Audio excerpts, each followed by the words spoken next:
आज के इस वीडियो में हम लोग बात करेंगे क्लास 12 हिस्ट्री की बुक की थीम नंबर 5 जिसका नाम है through the eyes of travellers.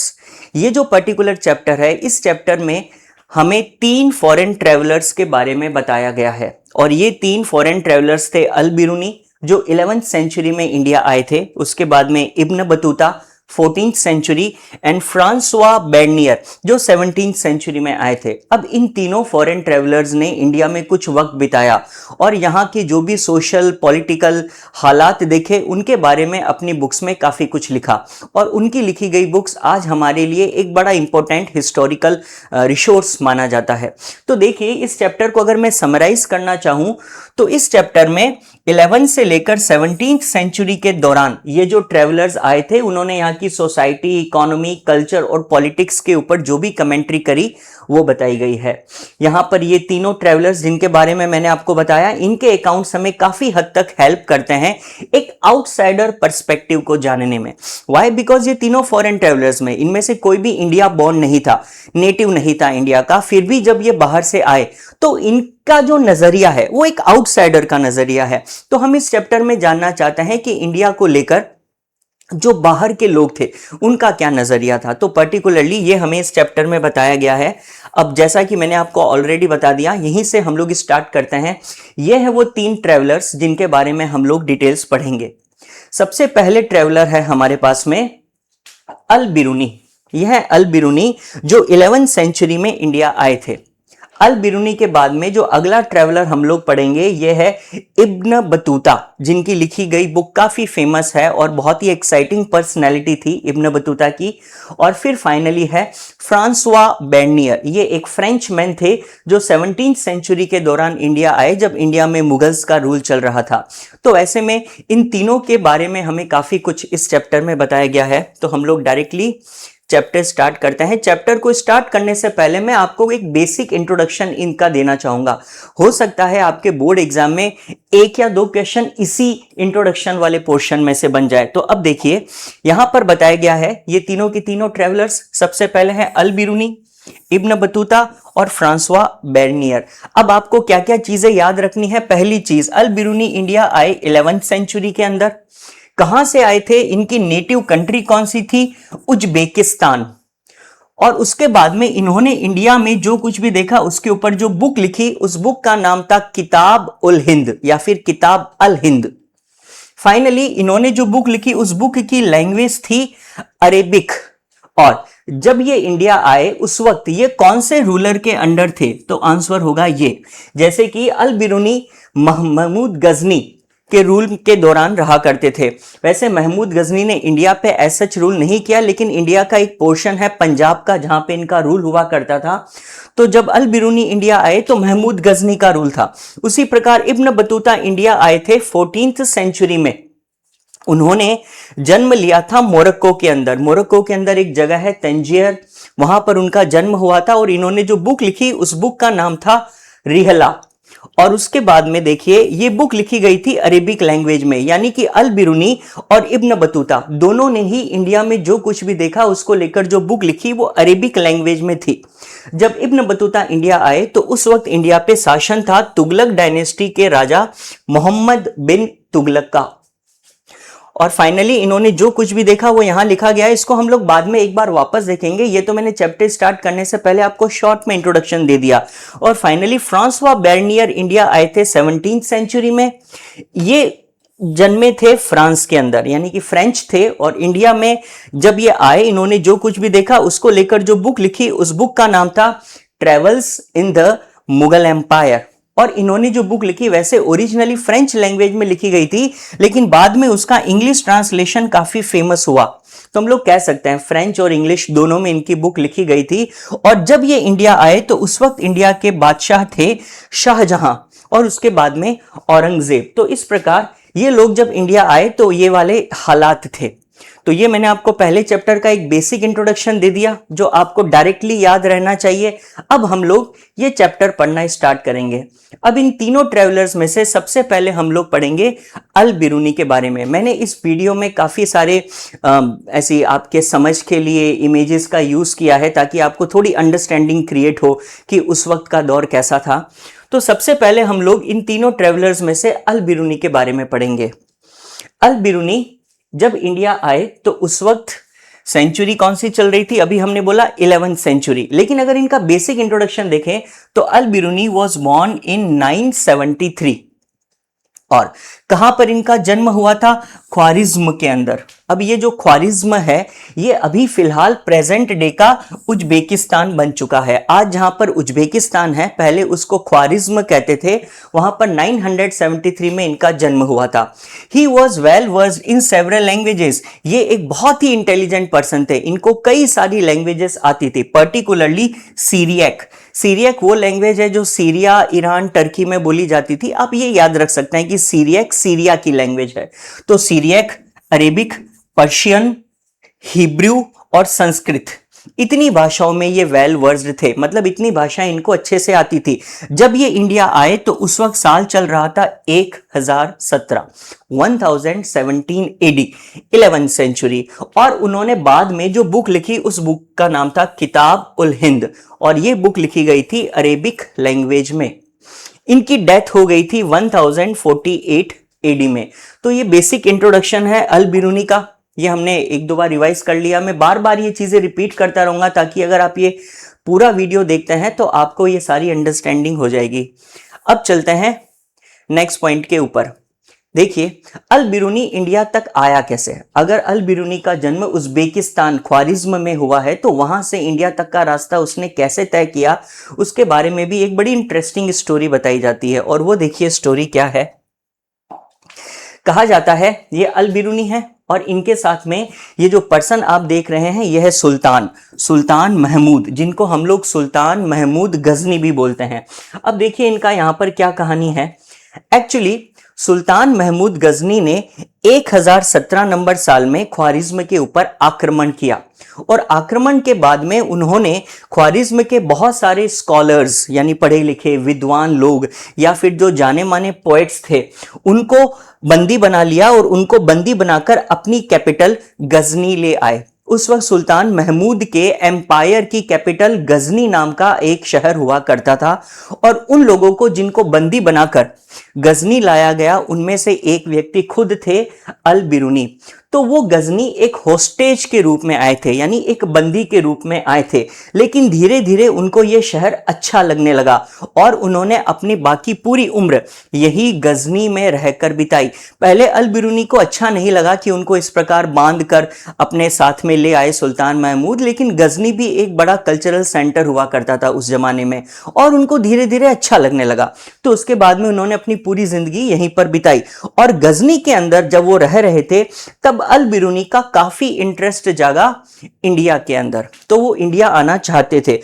और बाद में जब महमूद गजनी ने पंजाब को कंक्वर कर लिया यानी पंजाब को जीत लिया तो फिर अब तो कोई रिस्क नहीं है। एक्चुअली अल बिरूनी पहले ही इंडिया आना चाहते थे क्योंकि उन्होंने इंडिया की बहुत सारी लिखी गई किताबें पढ़ी थी जो अरेबिक लैंग्वेज में मौजूद थी पूरी दुनिया में।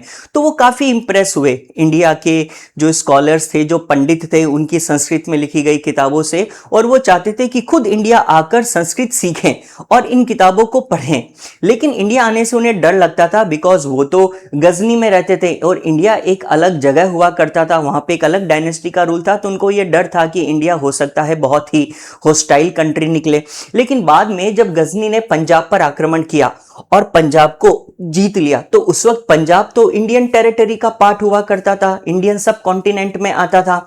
तो अब रिस्क कम हो गई क्योंकि ऑलरेडी महमूद का रूल पंजाब तक तो था ही। तो ऐसे में अल बिरूनी ने हिम्मत करी और वो पंजाब आ गए। पंजाब एक बहुत बड़े क्षेत्र का नाम हुआ करता था उस वक्त। पंजाब, सिंध, मुल्तान ये आसपास के इलाके थे। तो वो अपने साथ पंजाब आ गए और उन्होंने यहां पर कई साल बिताए।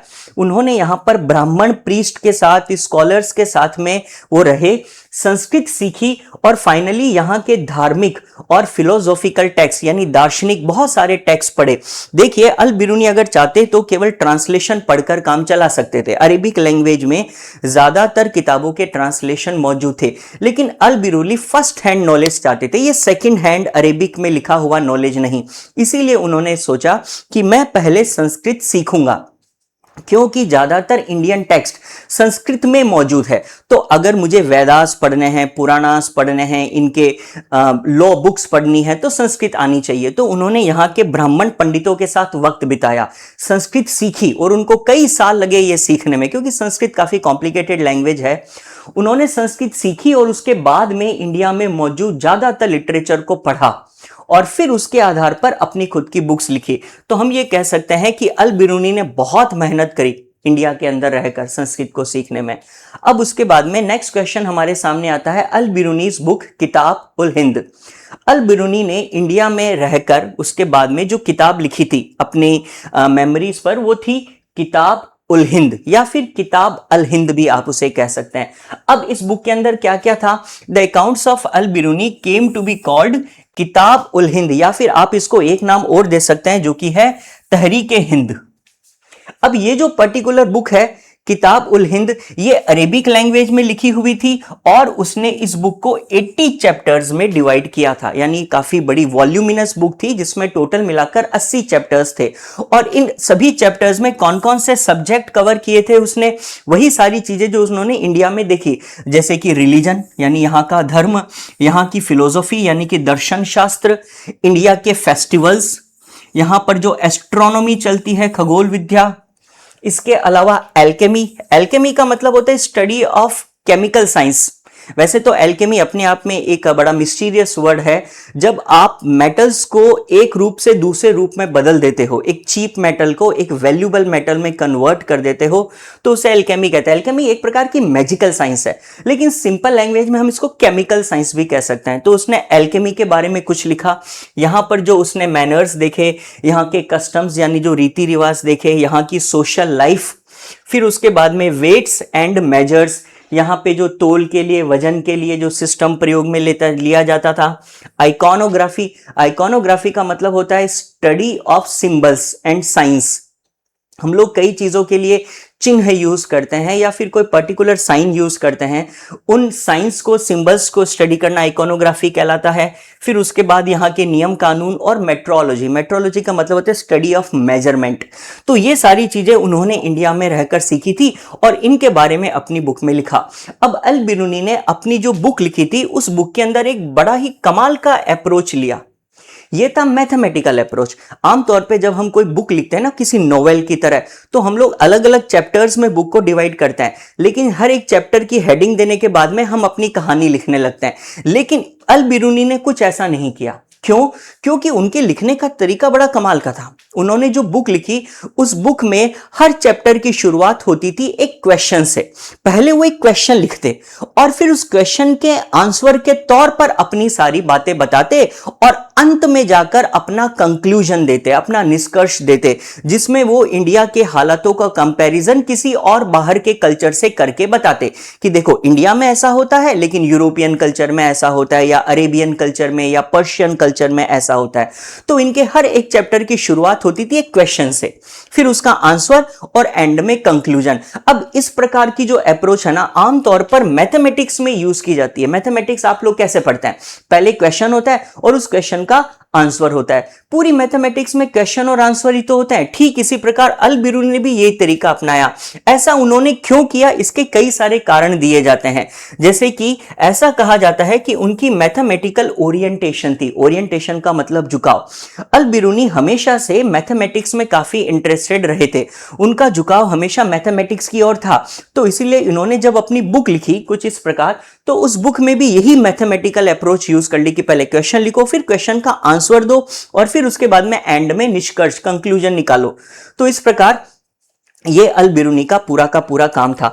अब ऐसा नहीं है कि अल बिरूनी ने केवल इंडिया की बुक्स संस्कृत में पढ़ी और उसके बाद अरेबिक लैंग्वेज में अपना ट्रांसलेशन दिया। उन्होंने यहां पर बहुत सारी बुक्स पढ़ी भी और बहुत सारी बुक अरेबियन से संस्कृत में भी ट्रांसफर करी। जैसे एग्जाम्पल के तौर पे उसने पतंजलि क्या जो एक ग्रामर के ऊपर वर्क है, संस्कृत की ग्रामर लिखी गई थी पतंजलि के द्वारा, उन्होंने उसको अरेबिक लैंग्वेज में ट्रांसलेट किया। लेकिन उन्होंने अपने ब्राह्मण दोस्तों के लिए यूक्लिड जो कि एक ग्रीक मैथमेटिशियन हुआ करते थे, उनके वर्क को भी संस्कृत में ट्रांसलेट करके दिया। ऐसा नहीं है कि उन्होंने इंडिया से संस्कृत सीखकर यहां का सारा ज्ञान अपनी अरेबिक लैंग्वेज में लिख दिया। उन्होंने अरेबिक की कुछ फेमस बुक्स का ट्रांसलेशन वापस संस्कृत में भी किया ताकि उनके ब्राह्मण दोस्त उन्हें पढ़ सकें। तो ऐसे करके काफी इंटेलिजेंट पर्सन माने जाते हैं अल बिरूनी। अब हम लोग आगे चलते हैं। नेक्स्ट आपकी बुक में एक क्वेश्चन आता है और ये क्वेश्चन है barriers in understanding Indian society. Al Biruni जब इंडिया आए थे तो इंडिया में आने के बाद में उन्होंने एक चीज देखी कि इंडियंस के साथ में रहना इतना सरल काम नहीं था। वाई? बिकॉज इंडियंस अलग लैंग्वेज बोलते थे, अल बिरूनी अलग भाषा बोलता था, अल बिरूनी का रिलीजन, उसका कस्टम बिल्कुल डिफरेंट था यहाँ के लोगों से। तो ऐसे में यहाँ पर अनजान लोगों के बीच में आकर रहना उसके लिए कोई सरल काम नहीं था। तो उसने यहाँ पर कई सारे बैरियर्स फेस किए, यानी कि अवरोध, बाधाएं जो उसको इंडिया में हुई थी। और अल बिरूनी के अकॉर्डिंग खास तौर पे देखा जाए तो उसने 3 बाधाओं का सामना किया। सबसे पहली प्रॉब्लम जो उसने फेस करी थी वो थी लैंग्वेज बैरियर, यानी भाषा का अवरोध। वो कैसे? उसको यहां पर आकर संस्कृत सीखनी थी, लेकिन संस्कृत अरेबिक और पर्शियन लैंग्वेज से बहुत ज्यादा डिफरेंट है। तो ऐसे में जो आइडियाज और कॉन्सेप्ट संस्कृत में लिखे हुए हैं उनको ट्रांसलेट करना अरेबिक लैंग्वेज में कोई आसान काम नहीं था। तो पहली प्रॉब्लम जो उसने फेस करी वो थी लैंग्वेज की प्रॉब्लम। यहां देखिए संस्कृत है, संस्कृत को ट्रांसलेट करना है अरेबिक लैंग्वेज में सीखने के बाद बहुत मुश्किल काम है। दूसरी प्रॉब्लम जो उसने फेस करी वो थी difference in religious beliefs and practices. कैसे? वो जिस जगह से बिलोंग करता था वहां का रिलीजन, रिलीजियस प्रैक्टिस बिल्कुल अलग थी, लेकिन इंडिया की बिल्कुल अलग थी। अब उसने ये किताब अल हिंद लिखी तो सही, लेकिन आप रिलीजन देखिए, इंडिया के अंदर जब वो आया तो यहां पे ब्राह्मण प्रीस्ट हुआ करते थे, हिंदू रिलीजन काफी यहां पर चलता था, और वो जिस जगह से बिलोंग करता था वहां पे मॉस्क होते थे, मुस्लिम रिलीजन काफी चलता था। तो ऐसे में आप देखो रिलीजन भी एक बड़ा बैरियर है। वो एक ऐसे कल्चर से बिलोंग करता है जिसका हिंदुइज्म से या ब्राह्मण प्रीस्ट से दूर दूर तक कोई लेना देना नहीं था। तो कितना मुश्किल होगा उसके लिए ऐसी चीजों को समझना।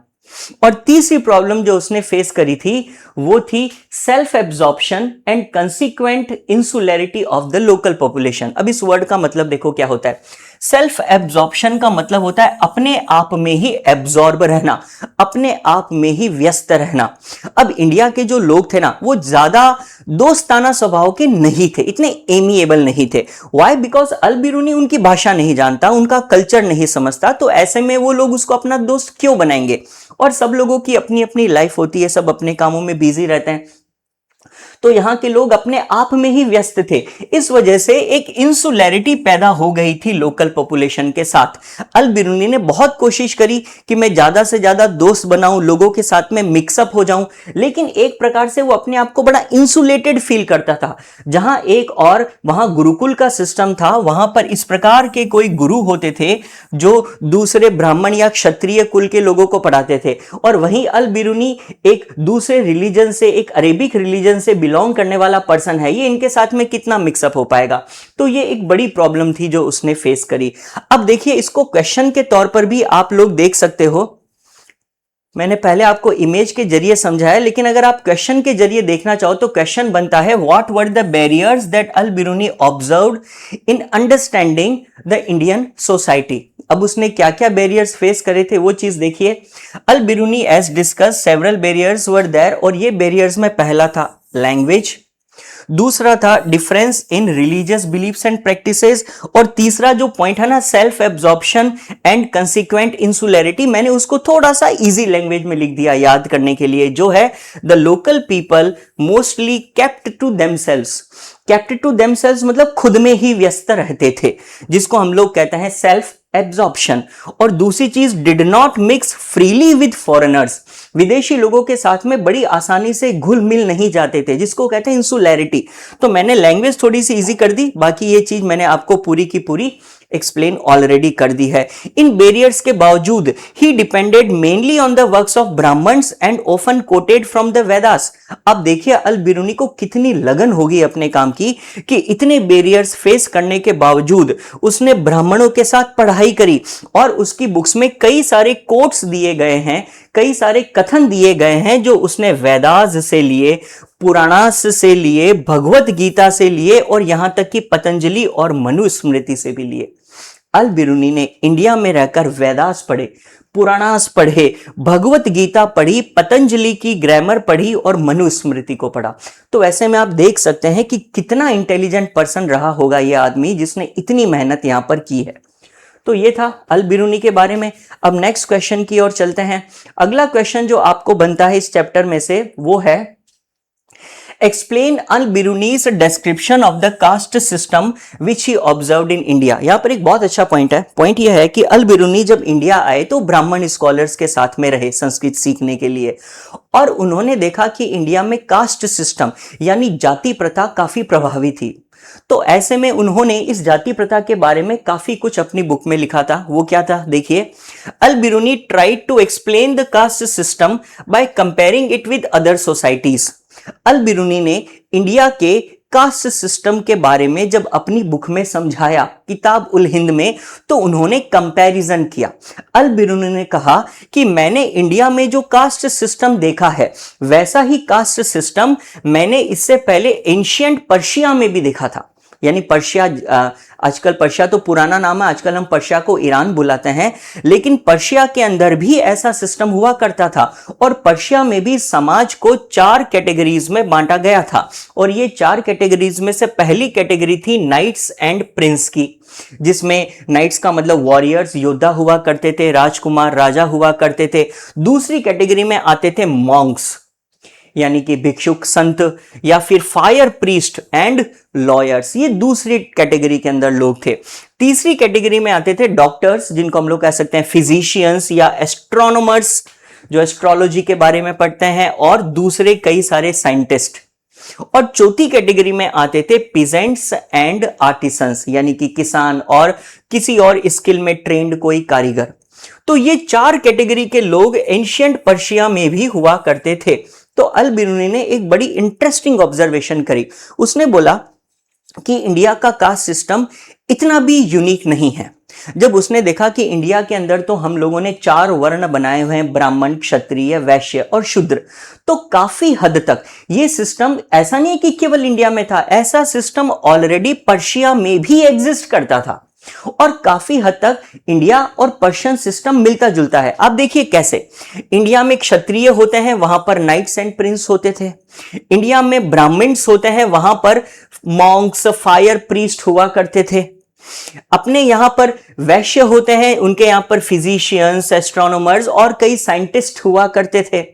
अपने यहां पर शूद्र होते हैं और उनके यहां पर पीजेंट्स और आर्टिसंस हुआ करते थे। थोड़ा डिफरेंस है इंडिया की वर्ण व्यवस्था से, लेकिन कुछ हद तक आप देखो ये सिस्टम वहां पर भी था। मतलब कुल मिला के वो ये कहना चाहता था कि इंडिया में जो सोशल डिवीजन है वो यूनिक नहीं है, पर्शिया में भी ऐसी चीज देखने को मिलती है। उसने एक्सप्लेन किया कि इंडिया में 4 वर्ण हैं, वहां कैटेगरीज थी, यहां पर वर्ण है ब्राह्मण, क्षत्रिय, वैश्य और शूद्र। लेकिन उसने एक चीज थी जो पकड़ी और एक चीज उसको अच्छी नहीं लगी इंडिया के बारे में, और वो चीज थी कि Brahmanical idea of pollution, impurity. आपने ऑलरेडी 3rd चैप्टर में ये चीज काफी डिटेल में पढ़ी थी कि यहां पर इंडिया की वर्ण व्यवस्था में एक प्रॉब्लम जो सबसे ज्यादा देखने को मिलती है वो क्या थी। उस वक्त ब्राह्मण्स ने एक नोशन दिया था जिसको हम लोग कहते हैं पॉल्यूशन। आपने जो चांडाल्स वाला टॉपिक पढ़ा था उसमें ये चीज बहुत डिटेल में बताई गई थी, और उसमें यह कहा गया था कि जो शूद्र कैटेगरी के लोग हैं वो पॉल्यूटेड एक्टिविटीज करते हैं, इम्प्योर एक्टिविटीज करते हैं, इस वजह से उन लोगों को दूसरे वर्ण के साथ में मिक्सअप नहीं होना चाहिए। यानी कि उन्होंने एक पर्टिकुलर शूद्र कैटेगरी को पॉल्यूटेड एक्टिविटीज से जोड़ दिया। लेकिन अल बिरूनी का यह मानना था कि कोई भी चीज इम्प्योर हो ही नहीं सकती। Anything which becomes impure can become pure again. Al Biruni का कहना था कि ये नेचर है, प्रकृति, इस प्रकृति में कोई चीज हमेशा के लिए इम्प्योर नहीं होती। तो ब्राह्मण्स ने ये कैसे कह दिया कि शूद्र इम्प्योर है और पूरी उम्र इम्प्योर ही रहेंगे? अल बिरूनी ने कहा कि ऐसा पॉसिबल नहीं है। आप नेचर को ऑब्जर्व करो, नेचर में हर वो चीज जो इम्प्योर है वो अपने आप प्योर होने की कोशिश करती है। जैसे कि जो सन है वो एयर को प्योरीफाई कर देता है, सूर्य की गर्म किरणों की वजह से, रोशनी की वजह से हवा अपने आप स्वच्छ हो जाती है।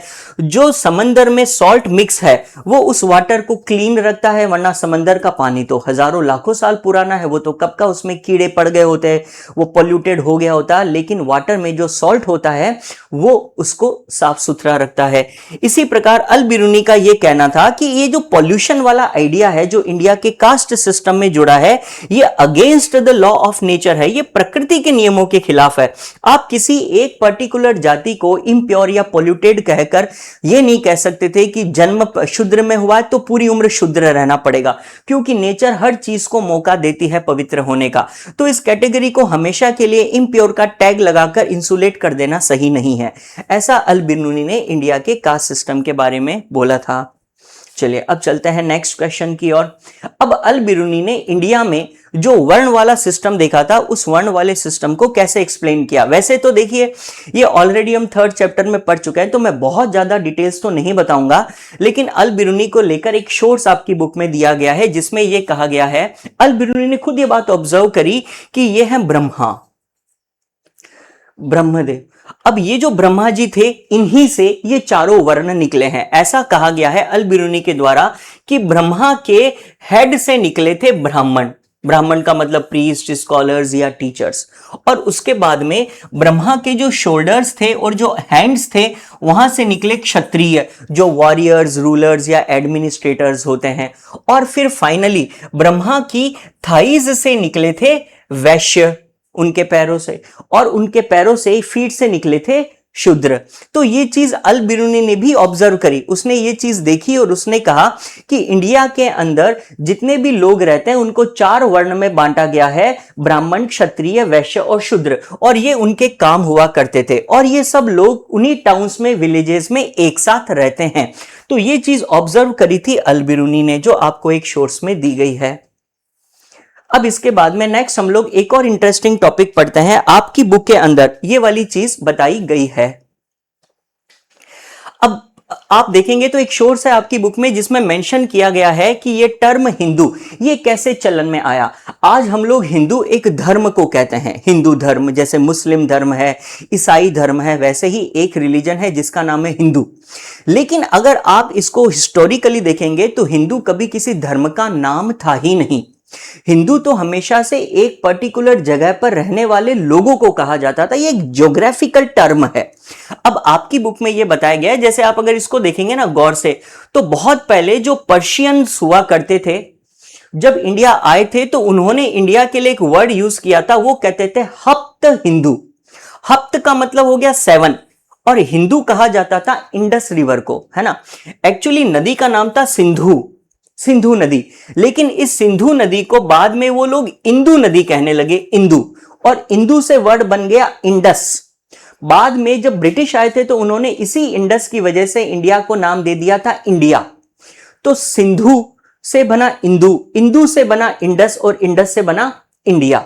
लेकिन अगर हम पर्शियंस की बात करें तो वो इंदु या सिंधु कहा करते थे, और जो भी लोग इस सिंधु नदी के ईस्ट में रहते हैं उन लोगों के लिए वो लोग वर्ड यूज करने लग गए हिंदू। ओके, अब ये जो अरब लोग थे वो इंडिया को कहते थे अल हिंद और यहां के लोगों को कहते थे हिंदी।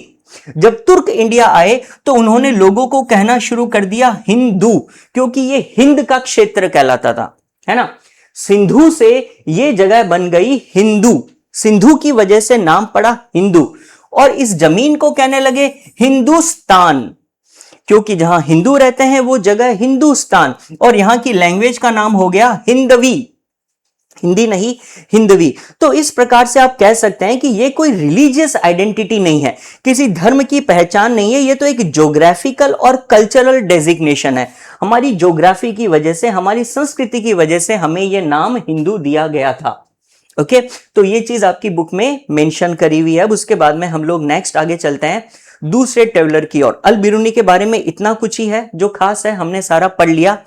अब बात करते हैं इब्न बतूता के बारे में। इब्न बतूता हमारे नेक्स्ट ट्रेवलर है जो इंडिया आए थे 14th सेंचुरी में। इनका जीवन काल था 1304 से लेकर 1377 तक। अब ये जो पर्सन है इब्न बतूता, जिसका आप इमेज यहां पे देख रही हैं, इनका जन्म हुआ था मोरक्को के अंदर। मोरक्को के अंदर एक जगह है तेंजियर। इस तेंजियर नाम की जगह पर इनका जन्म हुआ था। तेंजियर मोरक्को का एक शहर है, वहां पर इब्न बतूता का जन्म हुआ था। और इब्न बतूता के बारे में आपको बुक में बताया गया है कि he was an African traveller who came from Morocco. Morocco Africa में पड़ता है, तो ये अफ्रीकन हुए। इनका जन्म हुआ था तंजीर में, इसको हम तंजीर कहते हैं। उनकी फैमिली इस्लामिक लॉ, शारिया में एक्सपर्ट हुआ करती थी। इस्लामिक लॉ मतलब कि ये एक धर्म कानून है। इस्लाम के जो फॉलोअर्स होते हैं उनका अपना एक रिलीजियस कानून है जिसको कहते हैं शारिया। तो इनका परिवार एक एक्सपर्ट फैमिली हुआ करती थी शारिया के अंदर। He learned literature and other scholarly works at his young age. बहुत कम उम्र में ही इन्होंने पढ़ना शुरू कर दिया था। इनको पढ़ाई का बहुत शौक था, तो अपनी फैमिली की ही तरह ये एक एक्सपर्ट हुआ करते थे पढ़ाई में।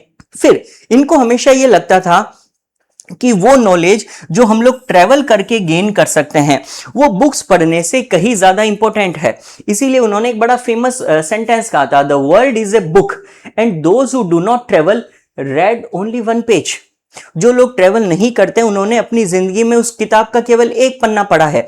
यानी अगर आपको नॉलेज चाहिए तो आपको घूमना पड़ेगा, ट्रेवल करना पड़ेगा। उनको ट्रेवलिंग बहुत अच्छी लगती थी। He went far of places, वो दूर दूर के जगहों पर गए, नई दुनिया को देखा। इनफैक्ट इंडिया आने से पहले वो पिलग्रिमेज यानी तीर्थ यात्रा कर चुके थे मक्का की। उन्होंने सीरिया ट्रेवल कर लिया था, इराक, पर्शिया, यमन, ओमान और बहुत सारे ईस्ट अफ्रीका के ट्रेडिंग कोस्ट पर भी जा चुके थे। तो इब्न बतूता इंडिया आने से पहले ऑलरेडी काफी घूम चुका था और इंडिया आने के बाद में भी इन्होंने अपना यह शौक जारी रखा। अब इब्न बतूता के ट्रेवल्स के बारे में देख लेते हैं, आपकी बुक में जैसा कि दिया गया है। देखिए, पहली चीज, he set off his travel to India in 1332-33। पहले वो जहां तंजीर में रहते थे वहां से वो 1332 या 33 के दौरान निकले थे इंडिया आने के लिए, और 1333 के अंदर फाइनली ये इंडिया के सिंध वाले रीजन में पहुंचे। ओके, तकरीबन कुछ एक साल लगा इनको, और वहां अफ्रीका मोरक्को से ये पहुंच गए इंडिया के सिंध।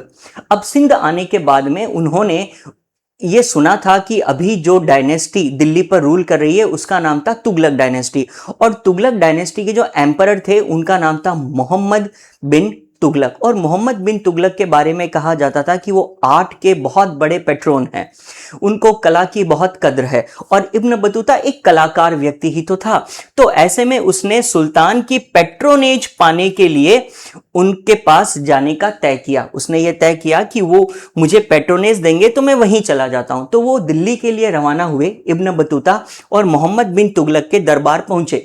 वहां जाकर उन्होंने सुल्तान से मीटिंग करी, और सुल्तान उनकी स्कॉलरशिप यानी उनके ज्ञान से बहुत ज्यादा प्रभावित हुए, और उन्होंने इब्न बतूता को दिल्ली में एक काजी के तौर पर नियुक्त कर दिया। ये जो काजी होते हैं ये इस्लाम में जज को कहा जाता है। इस्लाम धर्म या जो शारिया के एक्सपर्ट जज होते हैं उनको काजी कहा जाता है। तो दिल्ली का काजी बना दिया गया इब्न बतूता को। आप इस फोटो में देख सकते हैं इब्न बतूता जब तुगलक से मिले थे। फिर उसके बाद में वो जज का काम करने लगे, काजी का, और बहुत सालों तक दिल्ली में रहे और जज का काम करते रहे। लेकिन ऐसा कहा जाता है कि एक बार मोहम्मद बिन तुगलक में और इब्न बतूता में कोई मिसअंडरस्टैंडिंग क्रिएट हो गई, कोई गलतफहमी, और उस गलतफहमी की वजह से तुगलक ने उन्हें जेल में डाल दिया। तुगलक के बारे में कहा जाता है वो थोड़े सनकी थे। इनफैक्ट लोग तो उनको पगला तुगलक कहते थे, वो अपनी सनक से कुछ भी कर लेते थे। तो एक बार उन्होंने इब्न बतूता पर ही नाराज होकर उसको जेल में डाल दिया। लेकिन जब उनकी ये गलतफहमी दूर हुई तो उन्होंने उसको फाइनली जेल से रिहा कर दिया और इब्न बतूता को अपना एम्बेसडर यानी कि राजदूत बनाकर भेजा चाइना। उन्होंने इब्न बतूता को कहा कि तुम मेरी ओर से एम्बेसडर बन जाओ और चाइना जाओ। अब इब्न बतूता तुगलक के कहने पर चाइना की ओर रवाना हो गए। और चाइना की जो उनकी जर्नी थी बड़ी इंटरेस्टिंग थी, क्योंकि वो सीधे दिल्ली से चाइना के रास्ते पर नहीं गए, बल्कि अपने घूमने वाला शौक भी पूरा करते रहे।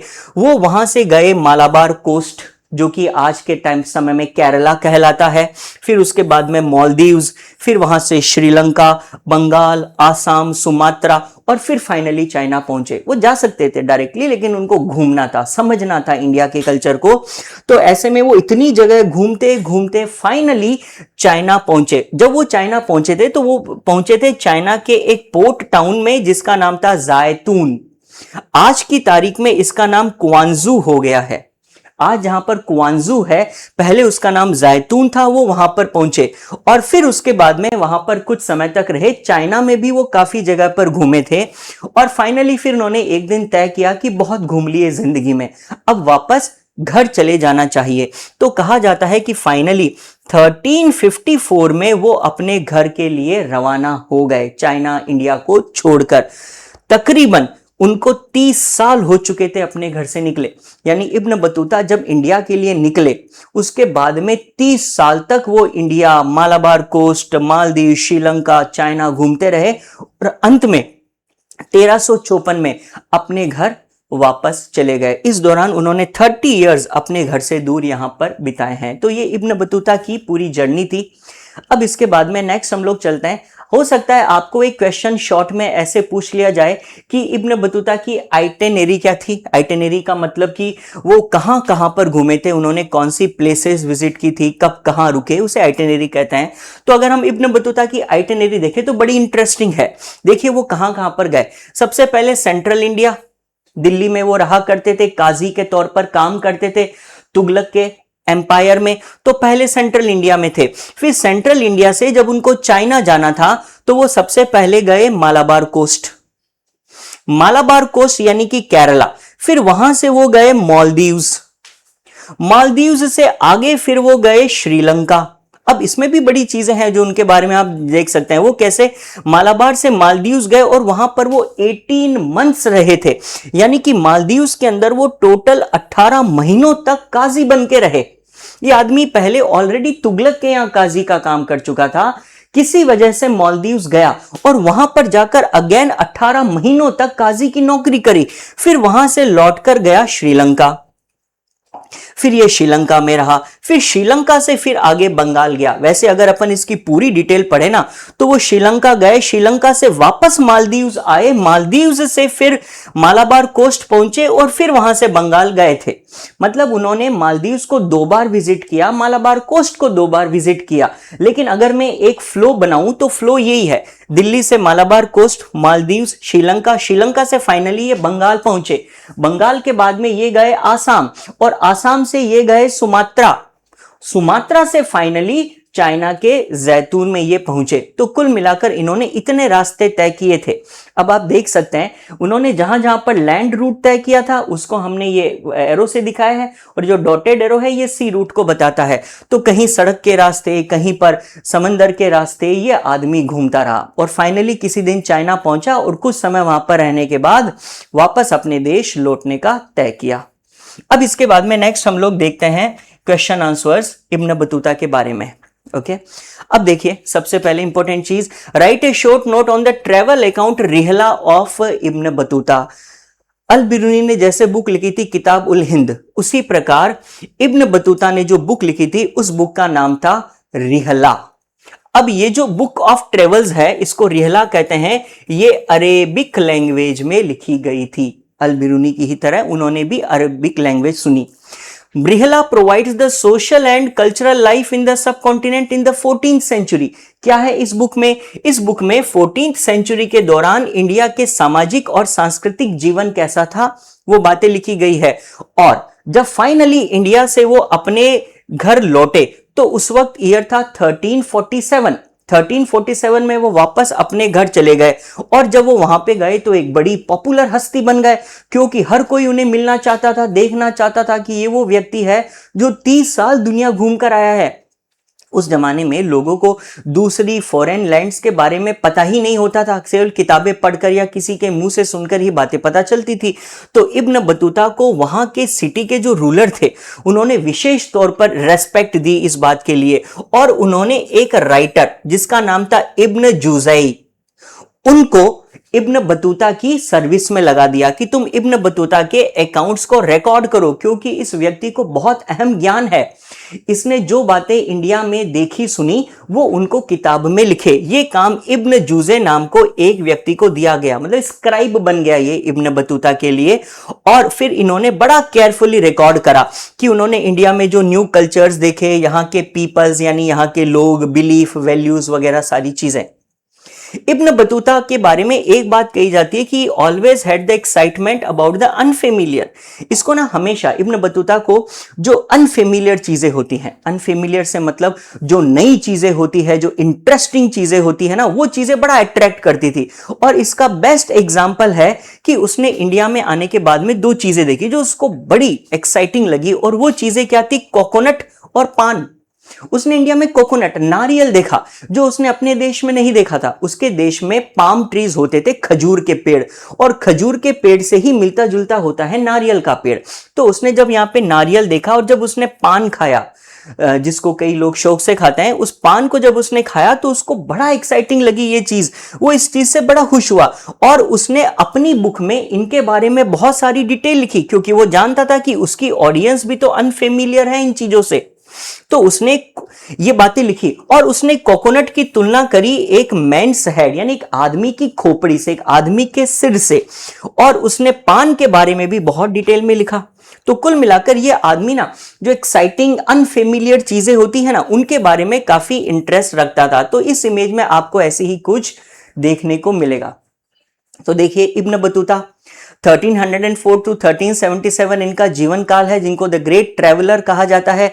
यहां पर आप देख सकते हैं उन्होंने इंडिया में जब कोकोनट को देखा तो बड़ा हैरान हुए। क्यों? क्योंकि कोकोनट एक्चुअली अगर देखा जाए ना तो जब कुछ ऐसा दिखता है जैसे किसी इंसान का सर है, किसी इंसान की खोपड़ी है, ये उसकी आंखें हैं, ये उसका माउथ है, और जैसे सर पे ये जूट निकली हुई होती है ना, ऐसा लगता है जैसे उसके बाल है। और एक तरफ है पान जिसके अंदर कई सारी चीजें डाली जाती है, एरिका नट यानी कि सुपारी डाली जाती है, बीटल लीफ के ऊपर चौक लगाकर इसको खाया जाता है। जो बतूता ने अपनी बुक में ये चीज बोली थी तो उसको ये चीजें बड़ी एक्साइटिंग लगती थी। उसने बोला I found the people in India use a fruit called coconut. यहाँ के लोग तो कोकोनट खाते हैं, और फ्रॉम विच दे चू द स्वीट इनसाइड, और इस कोकोनट के अंदर जो स्वीट पोर्शन रहता है लोग उसको चबाते हैं। इसके अलावा लोग पान भी खाते हैं जो माउथ को फ्रेशन करता है और बड़ा प्लीजेंट लगता है। तो पान और कोकोनट जैसी चीजें देखकर इब्न बतूता इतना ज्यादा आकर्षित हुआ इन चीजों के लिए। अब इसके बाद में चलते हैं हम लोग नेक्स्ट क्वेश्चन की ओर। Describe some instances which shows Ibn Battuta's excitement for the unfamiliar. अभी जो मैंने आपको चीज बताई इसके ऊपर क्वेश्चन कैसे बन सकता है, देखिए आपको कहा जा सकता है कि वो इंस्टेंस बताओ जब इब्न बतूता का अनफेमिलियर के लिए एक्साइटमेंट देखने को मिलता है। तो वही पान और कोकोनट, ये मैंने आपको ऑलरेडी एक्सप्लेन कर दिया। उसने कोकोनट के बारे में लिखा, उसने कहा कि कोकोनट क्या है, ये नट है, नट ऑफ ए कोकोनट ट्री है, यानी कोकोनट का जो ट्री है उसका जो नट होता है वो कोकोनट कहलाता है, जो मैन के हेड की तरह रिसेंबल यानी उसकी तरह दिखता है। इसकी दो आंखें हैं, माउथ है, इसका अंदर से जो हिस्सा है ना वो ब्रेन की तरह दिखता है, क्योंकि कोकोनट के अंदर वो जैसे लाइंस आपको दिखती है ना इसके व्हाइट मटेरियल के ऊपर, ऐसा लगता है जैसे सर के अंदर का हिस्सा है, और इसके ऊपर जो फाइबर लगा हुआ होता है वो बाल की तरह दिखता है। ये उसने कहा। पान के बारे में उसने बोला कि पान को तो यहां पर बड़ा इंटरेस्टिंग माना जाता है। उसने कहा कि ये बिल्कुल वैसे ही उगाया जाता है जैसे हम लोग ग्रेप वाइन उगाते हैं, जैसे अंगूर की खेती होती है वैसी तरीके से पान के पत्ते की खेती की जाती है। और ये जो पान होता है इसका कोई फ्रूट तो होता नहीं, लोग इसको केवल इसकी लीव्स यानी पत्तियों के लिए उगाते हैं, पान का पत्ता उसके लिए उगाया जाता है। फिर इसमें इरिका नट यानी कि सुपारी डाली जाती है, और फिर इसके ऊपर लोग लिटिल चौक लगाते हैं, जैसे कि आपने नोटिस किया होगा ना पान के ऊपर चूना कत्था जो लगाया जाता है जैसे व्हाइट कलर का चौक की तरह लगाया जाता है, और फिर लोग इसको मेस्टिकेट करते हैं, अपने मुंह में चबाते हैं। तो ये सारी चीजें थी जो इब्न बतूता ने पान और कोकोनट के बारे में बोली, जिससे ये प्रूव होता है कि वो अनफेमिलियर को लेकर काफी एक्साइटेड रहता था।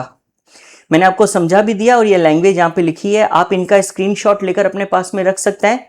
और इनको डायरेक्टली भी याद कर सकते हैं। अब इब्न बतूता के बारे में अगला क्वेश्चन ये बनता है कि इब्न बतूता को हमेशा से एक लोनली ट्रेवलर कहा जाता है। लोनली ट्रेवलर यानी अकेला रहता था, बड़ा अकेलापन महसूस करता था। भले ही इब्न बतूता ने अपने जीवन के 30 साल बिता दिए ट्रेवल करने के लिए, लेकिन ऐसा नहीं है कि ट्रेवल उनको हमेशा सुरक्षित और अच्छा ही लगता था। इब्न बतूता ने बहुत सारी रिस्क अपनी लाइफ में ली है इस ट्रेवल के चक्कर में। जैसे कि इब्न बतूता ने कहा था कि एक तो रास्ते में सबसे बड़ी प्रॉब्लम होते हैं रॉबर्स, डाकू, लुटेरे, उनका तो डर होता ही है, लेकिन ये अकेला एक ही खतरा नहीं है, इसके अलावा भी और खतरे हैं जो एक ट्रेवलर को फेस करने पड़ते हैं। जैसे ट्रेवलर होमसिक महसूस करते हैं। होमसिक का मतलब उनको घर की याद आने लगती है इतने समय घर से दूर रहकर, और कभी कभी ट्रेवलर्स बीमार भी पड़ जाते हैं। ऐसा कहा जाता है कि एक बार ट्रेवल करते करते बतूता ट्यूनिस नाम के एक जगह पर पहुंचे, और जब वो गए उनके साथ में शेख थे, एक पूरा कारवां था, लेकिन उस ट्यूनिस नाम के नगर में एक भी व्यक्ति उससे मिलने नहीं आया, किसी ने उसको ग्रीट नहीं करा। अब वो सब लोगों के बीच में अकेला खड़ा था। इतने लोगों की भीड़ में इब्न बतूता अकेला खड़ा है, लेकिन कोई उससे आकर बात तक नहीं कर रहा है। तो उस वक्त उसको बहुत लोनली फील हुआ। और इसके अलावा दूसरी चीज उसको बड़ा, खैर बाद में कहते हैं कि इब्न बतूता से एक व्यक्ति ने जब इब्न बतूता को रोते हुए देखा कि वो अकेलेपन से परेशान होकर रो रहा है, तो एक व्यक्ति आया था उससे बात करने को। खैर उसके अलावा एक चीज है कि ये जो ट्रेवल है ये बड़ा ही आर्डुअस और हजार्डस काम है, यानी बड़ा थका देने वाला, बहुत ही मेहनत वाला और खतरनाक काम होता है, क्योंकि उस समय में रॉबर्स का बहुत डर हुआ करता था। ऐसा कहते हैं कि इब्न बतूता को कई बार बैंड्स ऑफ रॉबर्स यानी लुटेरों के द्वारा हमला भी किया गया इनके ऊपर। एक बार तो इसीलिए ना ज्यादातर इब्न बतूता अकेले ट्रेवल करना पसंद ही नहीं करते थे। वो कोशिश करते थे कि हमेशा एक कारवां हो। कारवां का मतलब बहुत सारे लोगों का एक ग्रुप, जिसमें कई घोड़े हो, ऊंट हो, बहुत सारे लोग हो, बैलगाड़ियां हो, उन सबके साथ में जाना थोड़ा सा सेफर लगता था। इनफैक्ट कहा जाता है एक बार जब वो मुल्तान से दिल्ली की ओर जा रहे थे तो उनके कारवां को अटैक किया गया और बहुत सारे फेलो ट्रेवलर्स को लुटेरों ने मार दिया। बहुत सारे लोगों की जिंदगी चली गई। इब्न बतूता जिंदा रह गया, बट वो भी काफी वुंडेड था, यानी उसको भी काफी चोटें लगी, उसको भी कई घाव हुए। तो इब्न बतूता की अकाउंट्स पढ़कर हम ये जानते हैं कि भले ही उसको ट्रेवल करना पसंद था, ट्रेवलिंग एक बड़ा कमाल का एक्सपीरियंस हो सकता है, लेकिन इसके अपने भी तो बहुत सारे रिस्क थे। इंसान होमसिक फील करता है, बीमार पड़ जाता है, अकेलापन, थकान, खतरा, डाकुओं का, लुटेरों का। अगर उस टाइम इब्न बतूता भी मारा जाता तो शायद फिर उसके बारे में कभी किसी ने पढ़ा ही नहीं होता। तो ये चीजें थी जो इब्न बतूता ने बताई। अब बात करते हैं नेक्स्ट। इब्न बतूता ने इंडिया में सिटीज को भी डिस्क्राइब किया। उसने यहाँ के जो शहर देखे थे उन शहरों के बारे में काफी विवरण दिया है। पर्टिकुलरली इब्न बतूता 2 शहरों के बारे में बात करता है। एक शहर का नाम है दिल्ली, जहां पर वो काजी बनकर रहा, और दूसरा शहर है दौलताबाद। ऐसा कहते हैं कि एक बार मोहम्मद बिन तुगलक ने अपनी कैपिटल शिफ्ट करने का तय किया दिल्ली से दौलताबाद की ओर, तो इस वजह से दोनों जगह पर रहने का काफी मौका मिला इब्न बतूता को। तो उसने यहाँ के शहरों के बारे में क्या कुछ कहा वो देखिए। इब्न बतूता कहते हैं He found cities in the subcontinent full of exciting opportunities। पहली चीज जो उसने यहाँ के नगर शहरों के बारे में बोली वो ये थी कि यहाँ के शहरों में बहुत सारे मौके, अवसर हैं। जो लोग एबल हैं, जो काम करना चाहते हैं, जिनके पास में रिसोर्सेज हैं, जिनके पास में स्किल्स हैं, उनके लिए यहाँ पर मौकों की कोई कमी नहीं है। यहाँ के शहर डेंसली पॉपुलेटेड है, यानी यहाँ पर घनी आबादी है, और बड़े ही प्रॉस्परस यानी बड़े समृद्ध हैं। और यहां पे कई शहर तो ऐसे हैं जो बहुत ही उन्नति कर चुके हैं। हां, कभी कभी वार्स और इन्वेजन्स हो जाते हैं, यानी कभी कभी आक्रमण हो जाता है, युद्ध हो जाता है, तो सिटी लाइफ थोड़ी सी डिस्टर्ब हो जाती है, डिस्टर्ब हो जाती है। बट अदरवाइज यहाँ के शहरों में खूब आलीशान है, यहाँ पर खूब समृद्धि है। उसने बताया कि यहाँ पर जो स्ट्रीट्स हैं बहुत सारे शहरों में वो क्राउडेड है, यानी भीड़ से भरी रहती है। यहाँ पर बड़े ही ब्राइट और कलरफुल यानी एकदम जगमगाते, रोशनी से भरे मार्केट है, जिसमें बहुत सारे गुड्स, वैरायटी मिलती है, बहुत सारा सामान मिलता है। उसने दिल्ली को तो एक वास्ट सिटी, एक बड़ा शहर बताया जिसकी ग्रेट पॉपुलेशन है, और इंडिया का लार्जेस्ट सिटी था उसकी नजर में दिल्ली। उसने कहा कि यहाँ के जो बाजार है वो ना सिर्फ इकोनॉमिक ट्रांजैक्शन की एक जगह है। भाई बाजारों में आमतौर पे क्या होता है, इकोनॉमिक ट्रांजैक्शन, पैसों का लेन देन होता है, लेकिन बतूता ने कहा कि ऐसा नहीं है कि यहां पर बाजारों में केवल व्यापार से मतलब है, केवल इकोनॉमिक ट्रांजैक्शन है। उसने कहा कि यहां के बाजार तो सोशल और कल्चरल एक्टिविटीज का हब है, सामाजिक और सांस्कृतिक गतिविधियों का केंद्र है यहां के शहर। उसने यहां पर बोला कि बहुत सारे ऐसे बाजार हैं जिनके अंदर मॉस्क भी बनी हुई है, यानी जिसमें मस्जिदें बनी हुई है, जहां पर मंदिर बने हुए हैं और हर तरफ पब्लिक परफॉर्मेंस के लिए स्पेस है, यानी बाजार के अंदर जगह फिक्स की गई है जहां पर पब्लिक परफॉर्मेंस होते हैं, आम जनता के मनोरंजन के लिए नाच गाना होता है। ऐसी चीजें यहां के बाजारों में थी। इब्न बतूता ने कहा कि जो सिटीज हैं उनको अपनी ज्यादातर वेल्थ विलेजेस से मिलती है, यानी ज्यादातर सामान जो बाजारों में बिकने के लिए आता है वो आता कहां से है, गांवों से, और खरीदने वाले लोग भी आसपास के क्षेत्र के, गांवों के क्षेत्र के होते हैं। तो ये सारी चीजें उसने यहां के शहर के बारे में नोटिस की थी।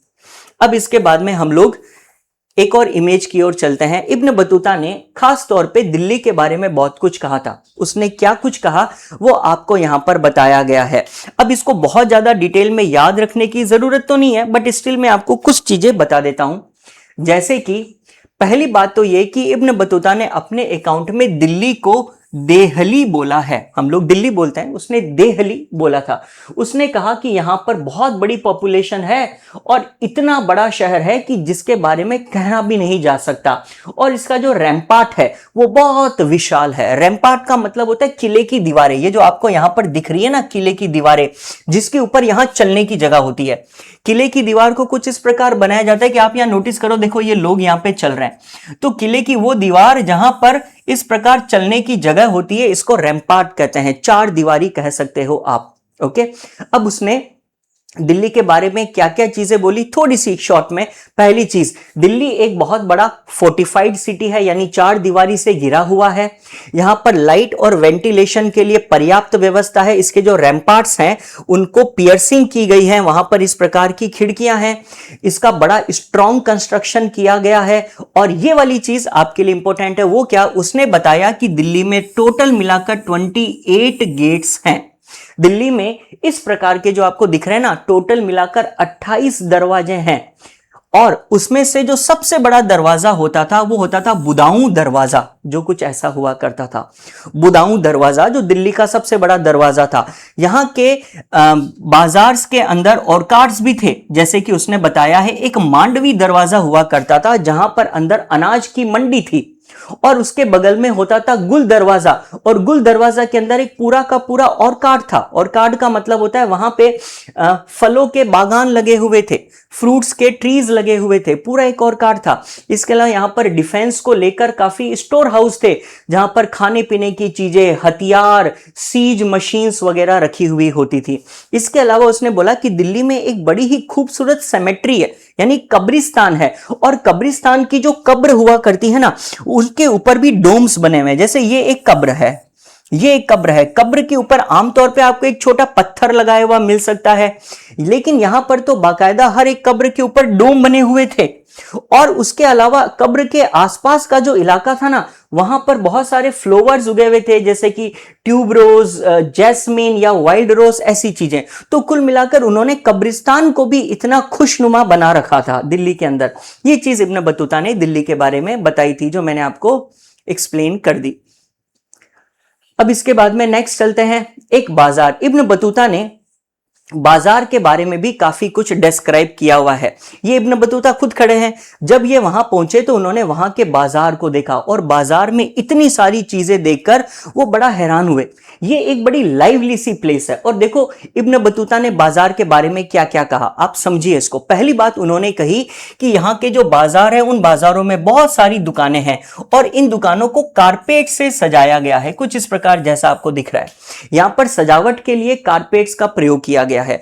और एक ही बाजार में टेंपल भी है और मॉस्क भी है, जैसे इस प्रकार यहां मस्जिद दिख रही है, यहां पर टेंपल दिख रहा है, और यहां पर बहुत सारे लोग हैं, दुकानें लगी हुई है, दुकानों से सामान खरीद रहे हैं, और इसी बाजार के अंदर इस प्रकार सिंगिंग और डांसिंग भी चल रही होती है।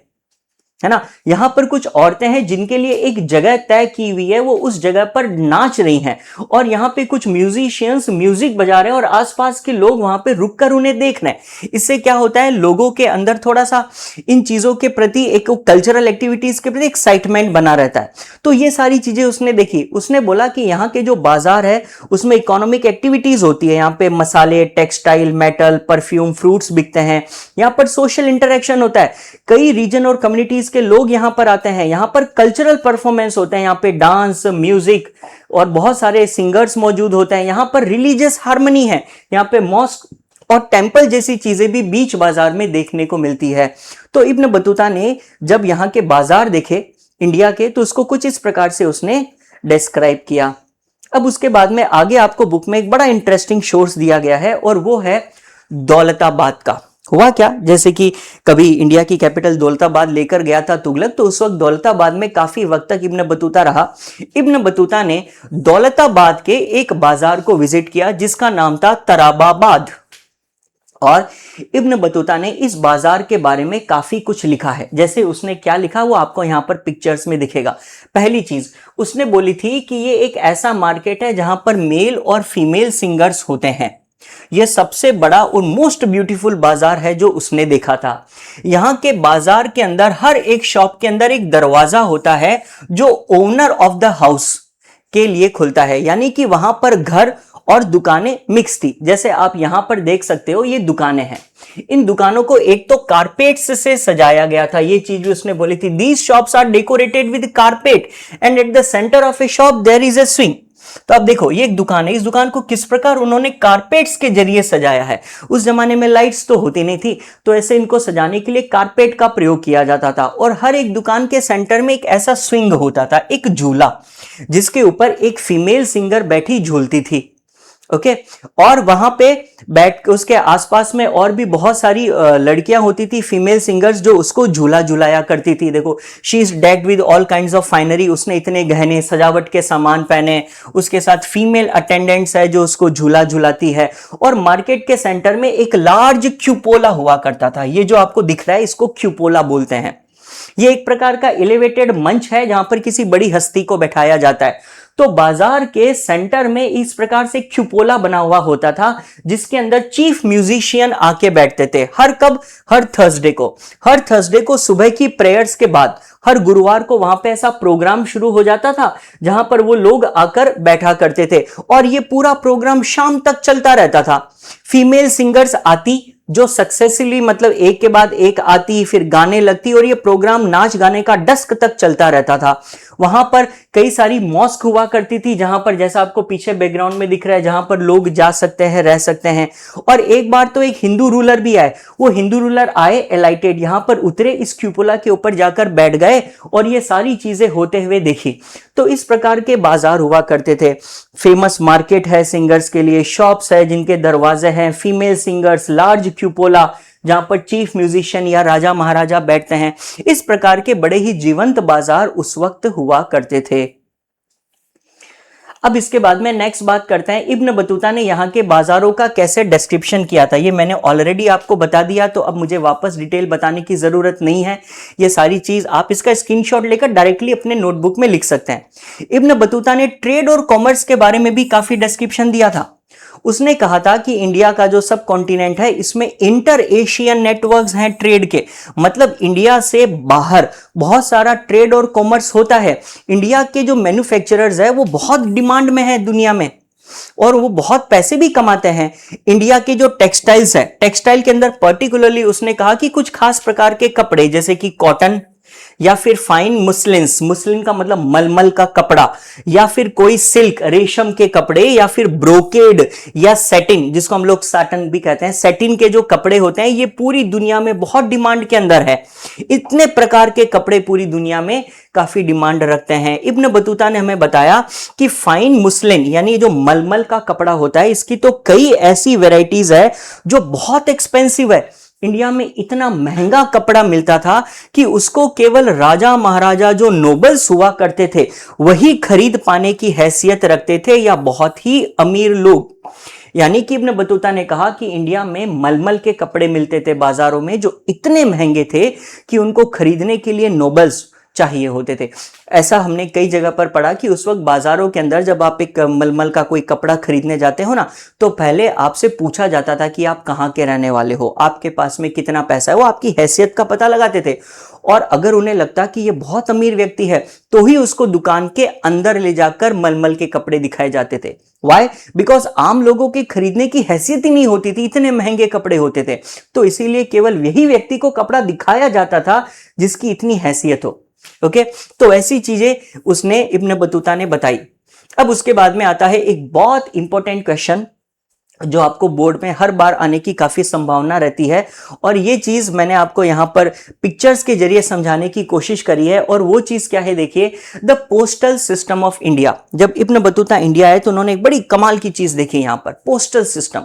यहां का जो पोस्ट था ना, जब आप किसी को कोई लेटर भेजते हैं या मैसेज भेजते हैं तो एक जगह से दूसरी जगह उसको कैसे पहुंचाया जाए, इसका सिस्टम जो था ना इंडिया में, बड़ा एफिशिएंट, बड़ा यूनिक था। ऐसा सिस्टम कहीं और नहीं था दुनिया में, और इब्न बतूता ने इसके बारे में अपनी बुक में बहुत कुछ लिखा है। अब इब्न बतूता ने क्या बताया, उसने बताया कि इंडिया में दो प्रकार के पोस्टल सिस्टम है। पहला सिस्टम है जिसको कहते हैं उलूक। उलूक का मतलब होता है हॉर्स पोस्ट, यानी एक व्यक्ति जिसको संदेश पहुंचाना है वो हाथ में लेटर लेकर घोड़े पर बैठकर रवाना हो जाता है। इसको हॉर्स पोस्ट कहते हैं, रन बाय रॉयल हॉर्स। एकदम राजा महाराजाओं के द्वारा प्रॉपर ट्रेनिंग मिले हुए घोड़े होते हैं, और हर 4 मील पर एक स्टेशन होता है जैसे यहां पर। तो यहां से एक व्यक्ति को संदेश दिया जाएगा, वो भागता है और 4 मील तक ही भागना है उसको, क्योंकि 4 मील बाद में तो घोड़े की स्पीड कम हो सकती है, वो थक जाएगा।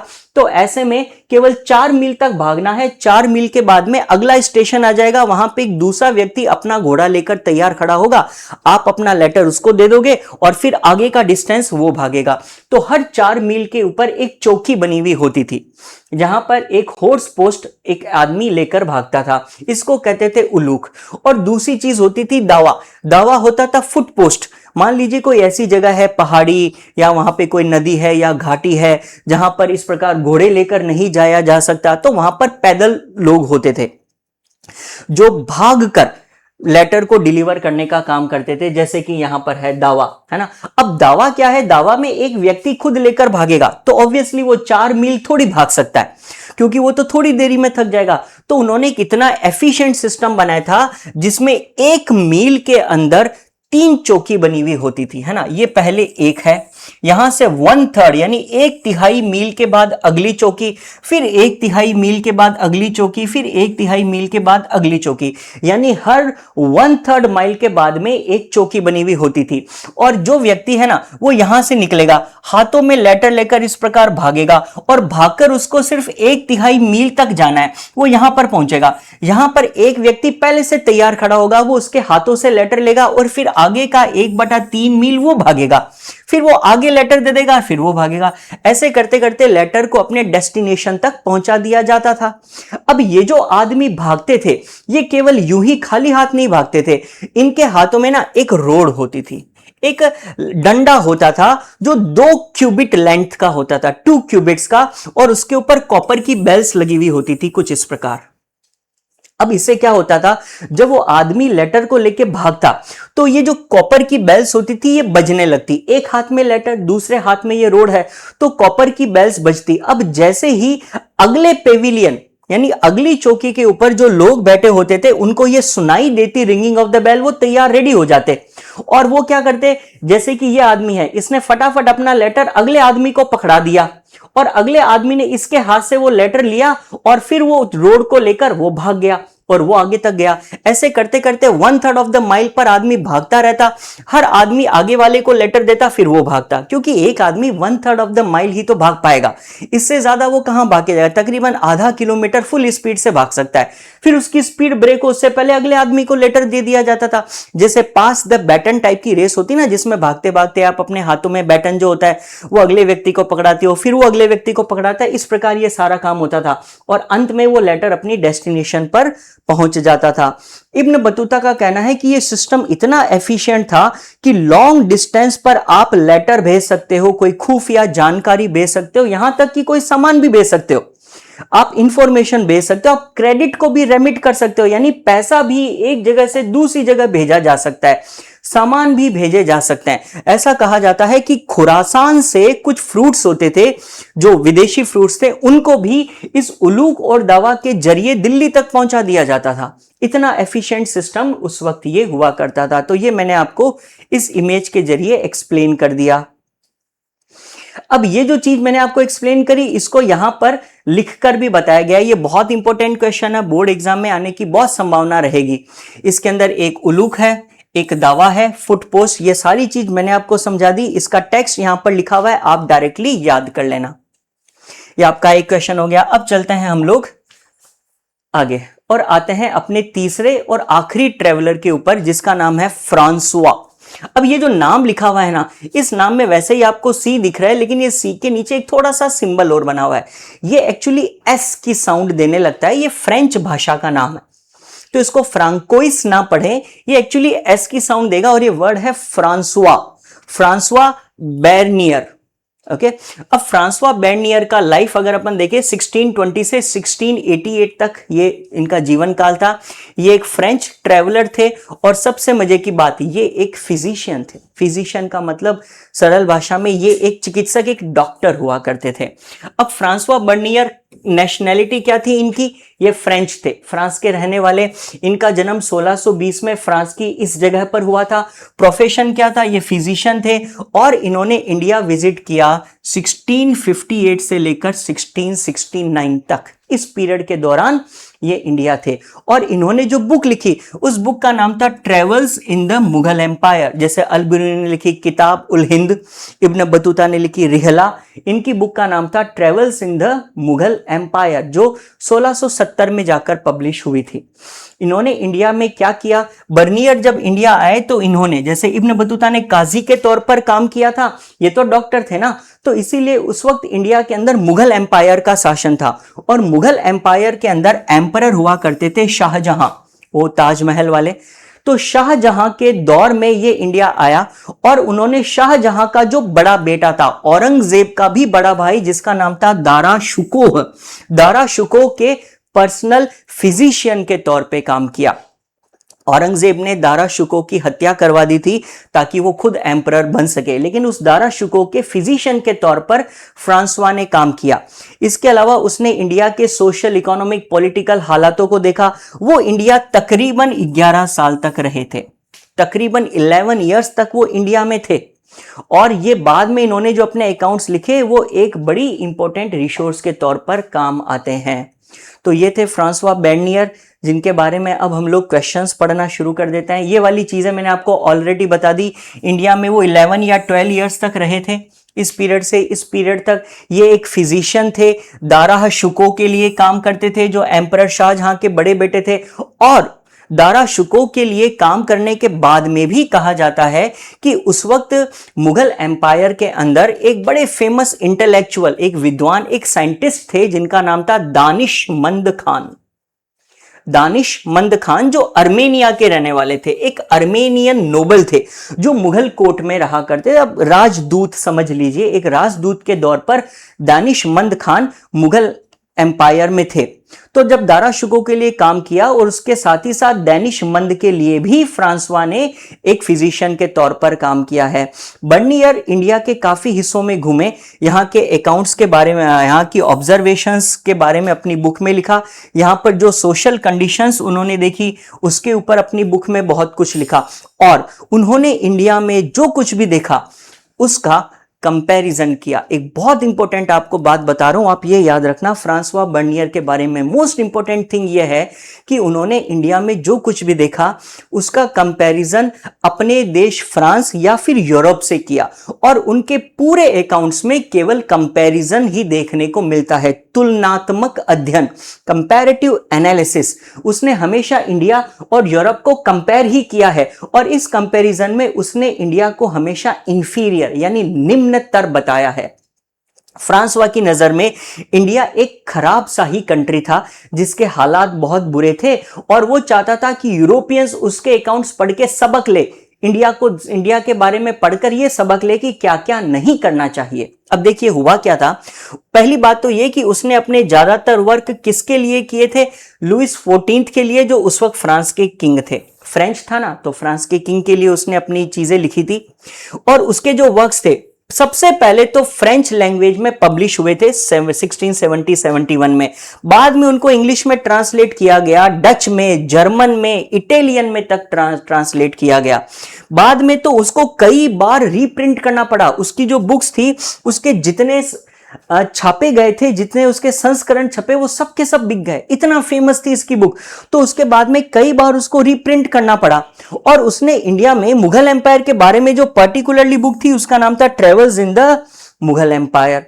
तो ये फ्रांसवा बेर्नियर की बेसिक थ्योरी थी। अब इसके क्वेश्चन आंसर्स देखिए।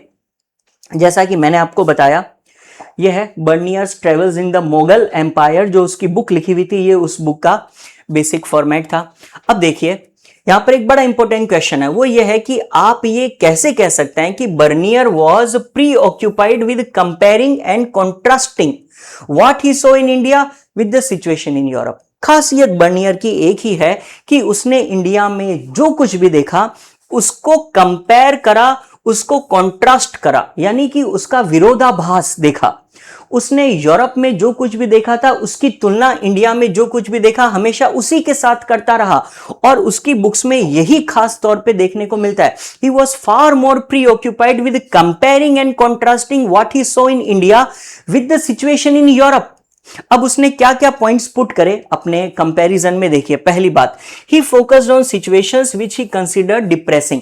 उसने अपनी बुक में इंडिया की उन चीजों के बारे में ज्यादा लिखा है जो उसके हिसाब से डिप्रेसिंग थी, यानी बड़ी ही निराशाजनक थी। अच्छी बातें तो लिखी नहीं इसने इंडिया के बारे में, अच्छी बातें तो लिखी कम। और इंडिया में जो निराशाजनक बातें थी, जो बुरे हालात थे, उनको बड़ा बढ़ा चढ़ाकर पेश करा। He seems like teaching a lesson to the policy makers of his country to ensure that they make the right decision. अब आज जो इतिहासकार है वो कहते हैं कि बर्नियर ने जब इतने समय इंडिया में बिताया, इतना शौक मौज से रहा, खुद मुगल एम्परर के बेटे के लिए काम किया, तो उसको कमी तो इंडिया में कोई रही नहीं होगी, बड़ा ऐशो आराम से रहा होगा। फिर उसने इंडिया के बारे में इतनी नेगेटिव बातें क्यों लिखी? शायद उसका एक कारण यह है कि वो चाहता था कि उसकी बुक पढ़कर यूरोप में जो उसके दोस्त है, उसके जो साथी है, वो सबक लें। वो ये चाहता था कि आप मुझसे पूछो राइट डिसीजंस क्या होता है। वो अपने यूरोपियन पॉलिसी मेकर्स को बताना चाहता था कि मैं इंडिया में देख कर आया हूं कि क्या क्या गलत काम होता है, क्या नहीं करना होता है, और जो नहीं करना है वो कैसे अवॉइड करें, सही डिसीजन कैसे ले। शायद वो उन लोगों को ये बताना चाहता था। जब आप किसी को कोई चीज समझाना चाहते हो तो अक्सर हम लोग नेगेटिव पॉइंट्स पुट अप करते हैं। जैसे अगर आप सपोज आप में से कोई अपने छोटे भाई या बहन को आप चाहते हो कि वो देर रात तक बाहर ना घूमे, तो आप क्या करोगे? उनको नेगेटिव पॉइंट्स बताओगे। आप उन्हें कहोगे कि देख, बाहर घूमने से ये डर होता है, कोई किडनैप कर सकता है, कोई तुम्हें लूट सकता है, ऐसी चीजें। तो हम लोग नेगेटिव पॉइंट्स किसी को बताते हैं ताकि अगला व्यक्ति वो काम ना करे। हो सकता है वो अपने यूरोपियन दोस्तों को बताना चाहता था कि कौन कौन से काम नहीं करने, इसलिए उसने इंडिया के इतने नेगेटिव पॉइंट्स लिख दिए। He constantly compared Mughal India with contemporary Europe. उसने उस वक्त के यूरोप के साथ में कंपैरिजन करा है इंडिया का, और ज्यादातर उसने यूरोप की सुपीरियोरिटी ही समझाई है। वो हमेशा हर बात पे यही कहता रहा कि यूरोप तो सुपीरियर है, इंडिया तो बहुत कमियां हैं इसके अंदर। उसने इंडिया को ना एक प्रकार से बताने के लिए बाइनरी ओपोजिशन का तरीका इस्तेमाल करा है। अब ये क्या होता है, देखो बहुत ध्यान से समझना, बड़ा अच्छा कॉन्सेप्ट है। ओपोजिशन का मतलब होता है विरोध करना, और बाइनरी ओपोजिशन का मतलब होता है केवल बाइनरी में विरोध करना। यानी एक चीज को तो आप बताओगे बहुत अच्छा और एक चीज को बताओगे बहुत बुरा, इसको कहते हैं बाइनरी ओपोजिशन। इसमें ना बीच में मिडल कुछ होता ही नहीं है। मतलब उसने कभी इंडिया को यह नहीं बोला कि हाँ ये चीज थोड़ी ठीक है, उसने हमेशा बोला कि ये चीज तो बहुत अच्छी है या फिर ये चीज बहुत बुरी है। यानी आप ना केवल दो पोल्स पे काम करते हो, something can be either very good और something can be very bad. बस दो ही सिचुएशन है, या तो बहुत अच्छी होगी या बहुत बुरी होगी। इस प्रकार के ओपोजिशन को बाइनरी ओपोजिशन कहते हैं। अब उसने क्या किया, उसने अपनी बुक में यूरोप को तो बता दिया सबसे बढ़िया बेस्ट एग्जांपल, और इंडिया के हालातों को बता दिया वेरी बैड, वर्स्ट, बहुत बुरा। तो ये बाइनरी ओपोजिशन है, एक तरफ है यूरोप जो सर्वश्रेष्ठ है और एक तरफ है इंडिया जो एकदम खराब है। तो उसने बाइनरी ओपोजिशन किया है यूरोप का और इंडिया का, है ना। और इंडिया को उसने यूरोप का बिल्कुल इनवर्स बता दिया कि यूरोप जितना अच्छा इंडिया उतना ही बुरा। और उसके टेक्स्ट में ऐसा लगता है जैसे इंडिया तो वेस्टर्न वर्ल्ड से बहुत ज्यादा इंफीरियर है, बहुत ज्यादा निम्नतर है। ये बातें हमें उसके अकाउंट्स में देखने को मिलती है। ओके, चलिए अब चलते हैं नेक्स्ट क्वेश्चन की ओर। अब बर्नियर का एक व्यू और हम समझते हैं। आगे वाला क्वेश्चन समझाने के लिए मुझे आपको ये इमेज एक्सप्लेन करनी पड़ेगी। बर्नियर ने इंडिया की जो इतनी इंसल्ट मारी है, उसने इंडिया को इतना बुरा भला बोला है और यूरोप के कंपैरिजन में इंडिया के हालात बहुत ही डिप्रेसिंग बोले। तो उसके पीछे उसका ना लॉजिक क्या था, क्या तर्क उसने दिया, उसने इंडिया में ऐसी क्या चीज देख ली जिससे उसने ये मन बना लिया कि इंडिया तो बहुत निराशाजनक है। वो चीज क्या थी? वो चीज थी लैंड ओनरशिप इन इंडिया। एक ही चीज थी जो उसको सबसे ज्यादा निराश कर रही थी, जो चीज उसको सबसे ज्यादा खा रही थी, और वो चीज थी इंडिया में लैंड ओनरशिप का पैटर्न। मतलब क्या है इस बात का समझो। देखो, बर्नियर इंडिया आया, मुगल एम्पायर के साथ बड़ा क्लोजली एसोसिएटेड था और उसने देखा कि इंडिया में जितनी भी जमीनें हैं जिसके ऊपर किसान खेती कर रहे होते हैं, वो सब जमीनें किसकी है। अब बर्नियर आया था यूरोप से और उसने बोला कि यूरोप में जितनी भी जमीनें होती है, जितने भी खेत होते हैं, वो प्राइवेट ओनरशिप के होते हैं। यानी उन खेतों का मालिक कौन होता है? वही व्यक्ति जो उसके ऊपर खेती करता है ना। उसने कहा था कि यूरोप में लैंड प्राइवेटली ओन्ड होती है, लैंडलॉर्ड के पास में होती है। लैंडलॉर्ड चाहे तो फिर वो उसको आगे किसी और को ट्रांसफर कर सकता है। जैसे लैंडलॉर्ड जमीन का मालिक हुआ तो वो उस जमीन को बाद में अपने बेटों को, अपनी बेटियों को दे देगा। यानी कि उसकी जमीन है ना, वो उसके बेटे बेटियों द्वारा इनहेरिट की जा सकती है ना। प्राइवेट ओनरशिप है। जैसे आपका घर है ना, वो प्राइवेट है, सरकारी थोड़ी है। तो आप अपने घर को बाद में अपने पुत्रों को ट्रांसफर कर दोगे, उसके बाद में आपके जो बेटे के बेटे होंगे वो उनको मिल जाएगा। यानी जमीन अगर एक बार आपने खरीद ली तो वो हमेशा आपकी ही रहती है। लेकिन बर्नियर ने कहा कि इंडिया में इसका उल्टा है। उसने बोला कि इंडिया में क्राउन ओनरशिप ऑफ लैंड है। यूरोप में थी private ownership of land, India में है क्राउन ओनरशिप ऑफ लैंड। यानी कि यहां पर सभी की सभी जमीनें किसकी है?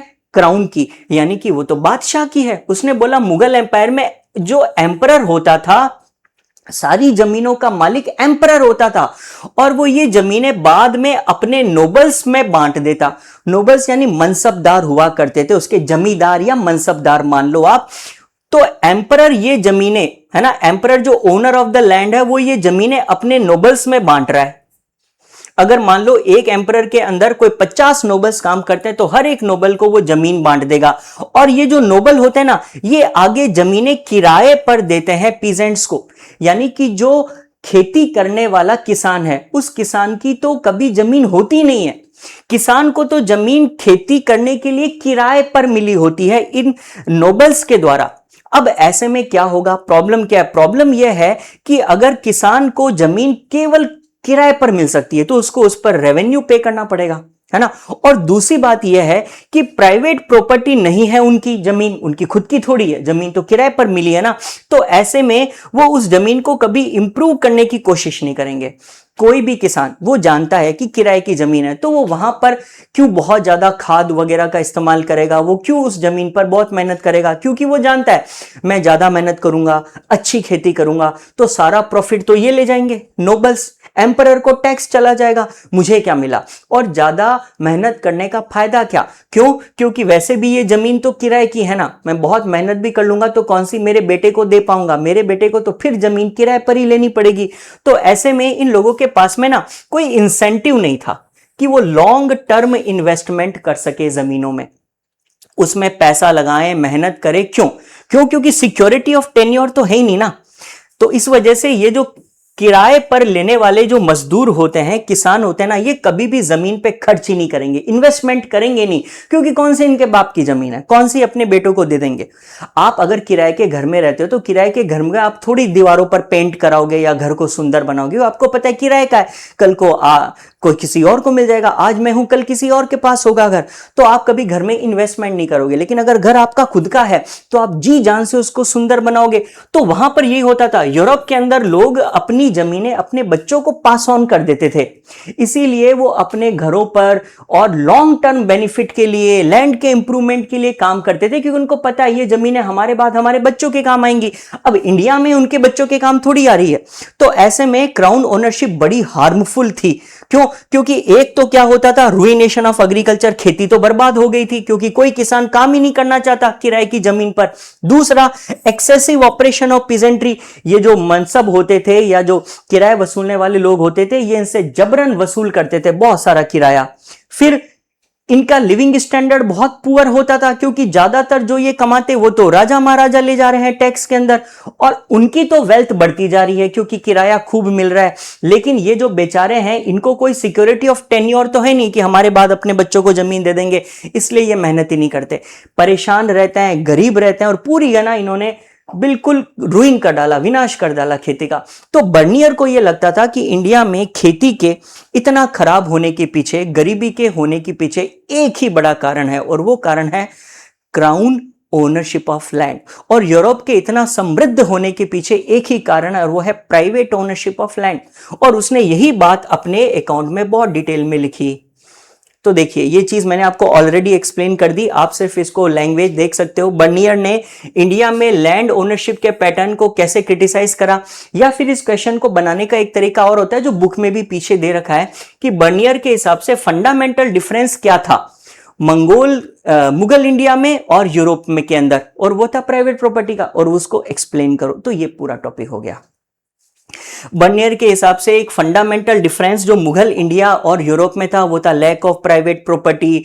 उसका मानना था बर्नियर का कि वर्च्यूज ऑफ प्राइवेट प्रॉपर्टी होते हैं, प्राइवेट प्रॉपर्टी का तो बहुत फायदा होता है, और ये जो क्राउन ओनरशिप है ना इंडिया के अंदर, वो बड़ी हार्मफुल है स्टेट के लिए भी और लोगों के लिए भी।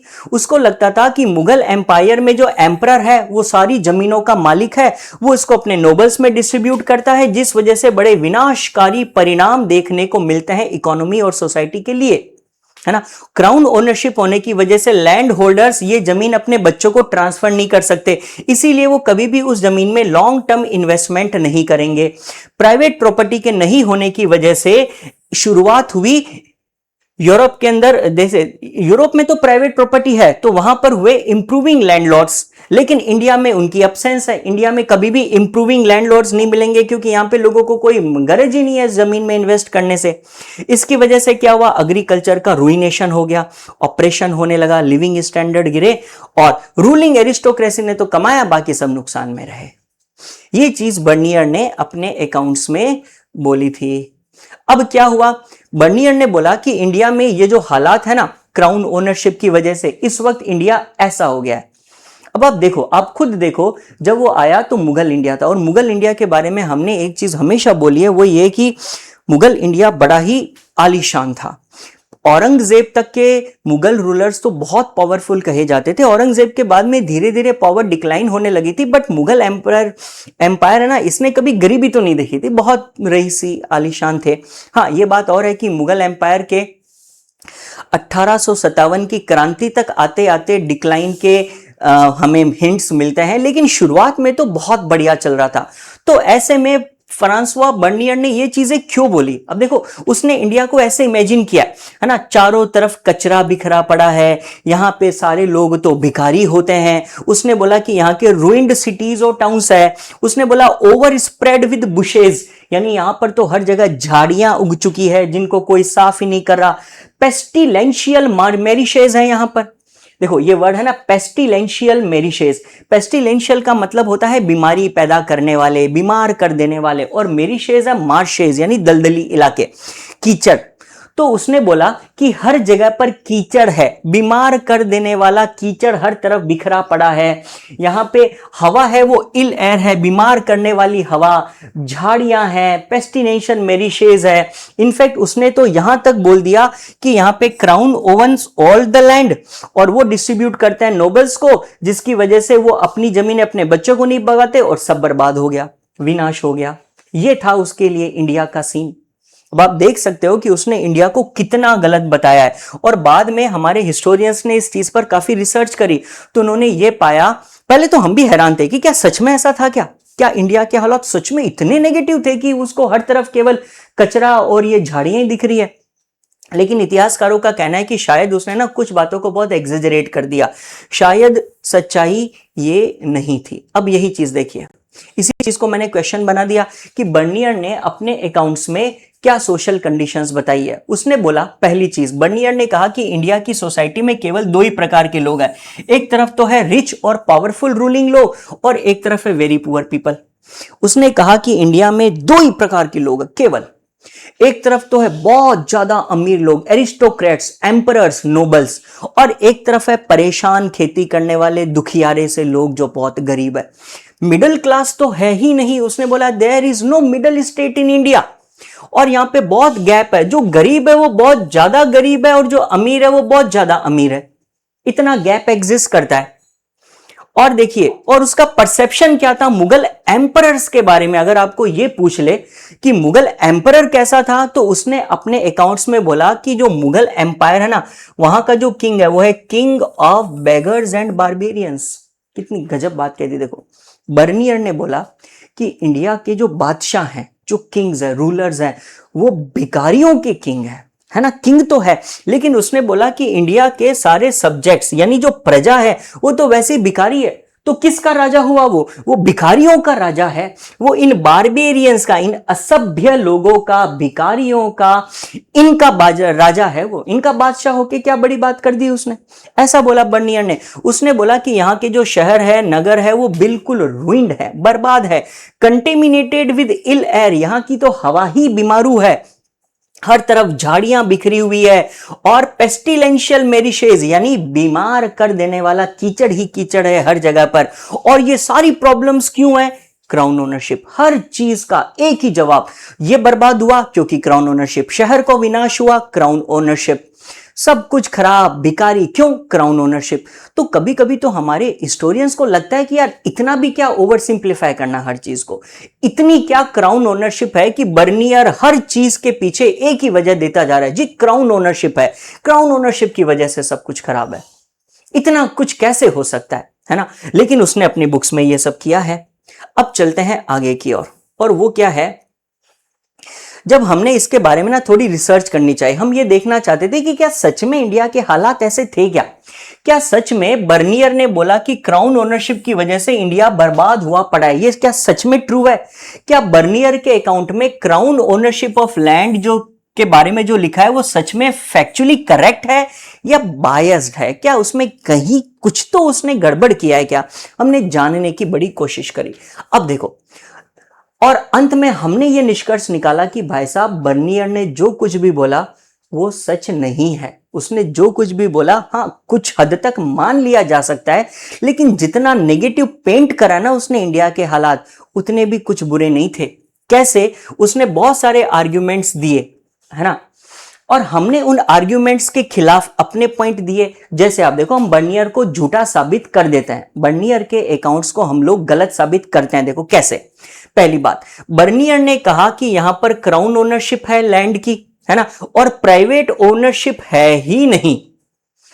अगर बर्नियर की यह बात सही होती तो किसी भी मुगल डॉक्यूमेंट में, किसी भी मुगल ऑफिशियल डॉक्यूमेंट में यह बात क्यों नहीं लिखी? और सबसे बड़ी वजह आप ये देखिए, अबुल फजल जिसने अकबर के लिए लिखी थी अकबरनामा, अबुल फजल से बड़ा ज्ञानी और कौन मिलेगा मुगल एम्पायर के बारे में।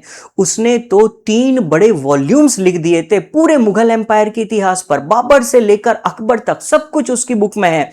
हमने उस पूरी बुक को छान मार लिया, कहीं पर भी यह नहीं लिखा है कि state was the sole owner of land. अगर बर्नियर की बात सच है कि यहां पर क्राउन ओनरशिप है लैंड की, तो अबुल फजल ने अपने मुगल डॉक्यूमेंट में यह बात क्यों नहीं लिखी? वो छुपाएगा थोड़ी इतनी बड़ी बात को, तो यह बात वहां क्यों नहीं है? ये जो ऑफिशियल क्रॉनिकलर यानी जो इतिहासकार है ना अकबर के जमाने के अबुल फजल, उन्होंने तो यहां तक कहा था, उन्होंने क्राउन ओनरशिप का तो बोला नहीं, उन्होंने तो उल्टा ये कहा था कि हम लोग है ना रेम्यूनरेशंस कलेक्ट करते हैं लोगों से for the protection given by the state and no rent was collected.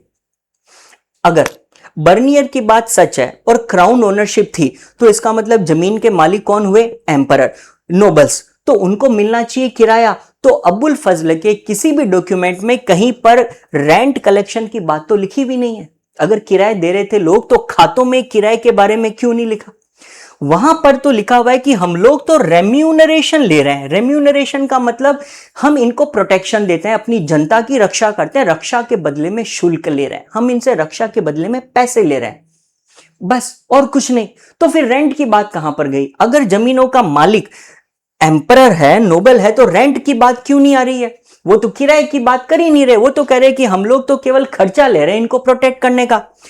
अब बर्नियर को हो सकता है कंफ्यूजन कहां हुई होगी? बर्नियर ने शायद इस रेम्यूनरेशन को ही किराया मान लिया होगा, है ना? Remuneration land revenue since it was very high. अब हो सकता है बर्नियर कहां कंफ्यूज हुआ होगा, क्योंकि बर्नियर को लगा होगा कि अगर ये रेम्यूनरेशन है तो ये इतना ज्यादा क्यों है?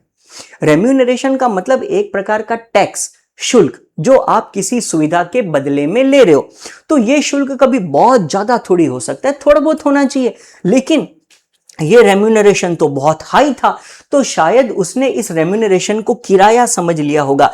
लेकिन एक्चुअली मुगल डॉक्यूमेंट पढ़कर हमें यह विश्वास हो गया कि ये रेंट नहीं है, ये तो लैंड टैक्स भी नहीं। आप ये भी नहीं कह सकते अच्छा किराया नहीं होगा, ये लैंड के ऊपर टैक्स होगा, नहीं है ना?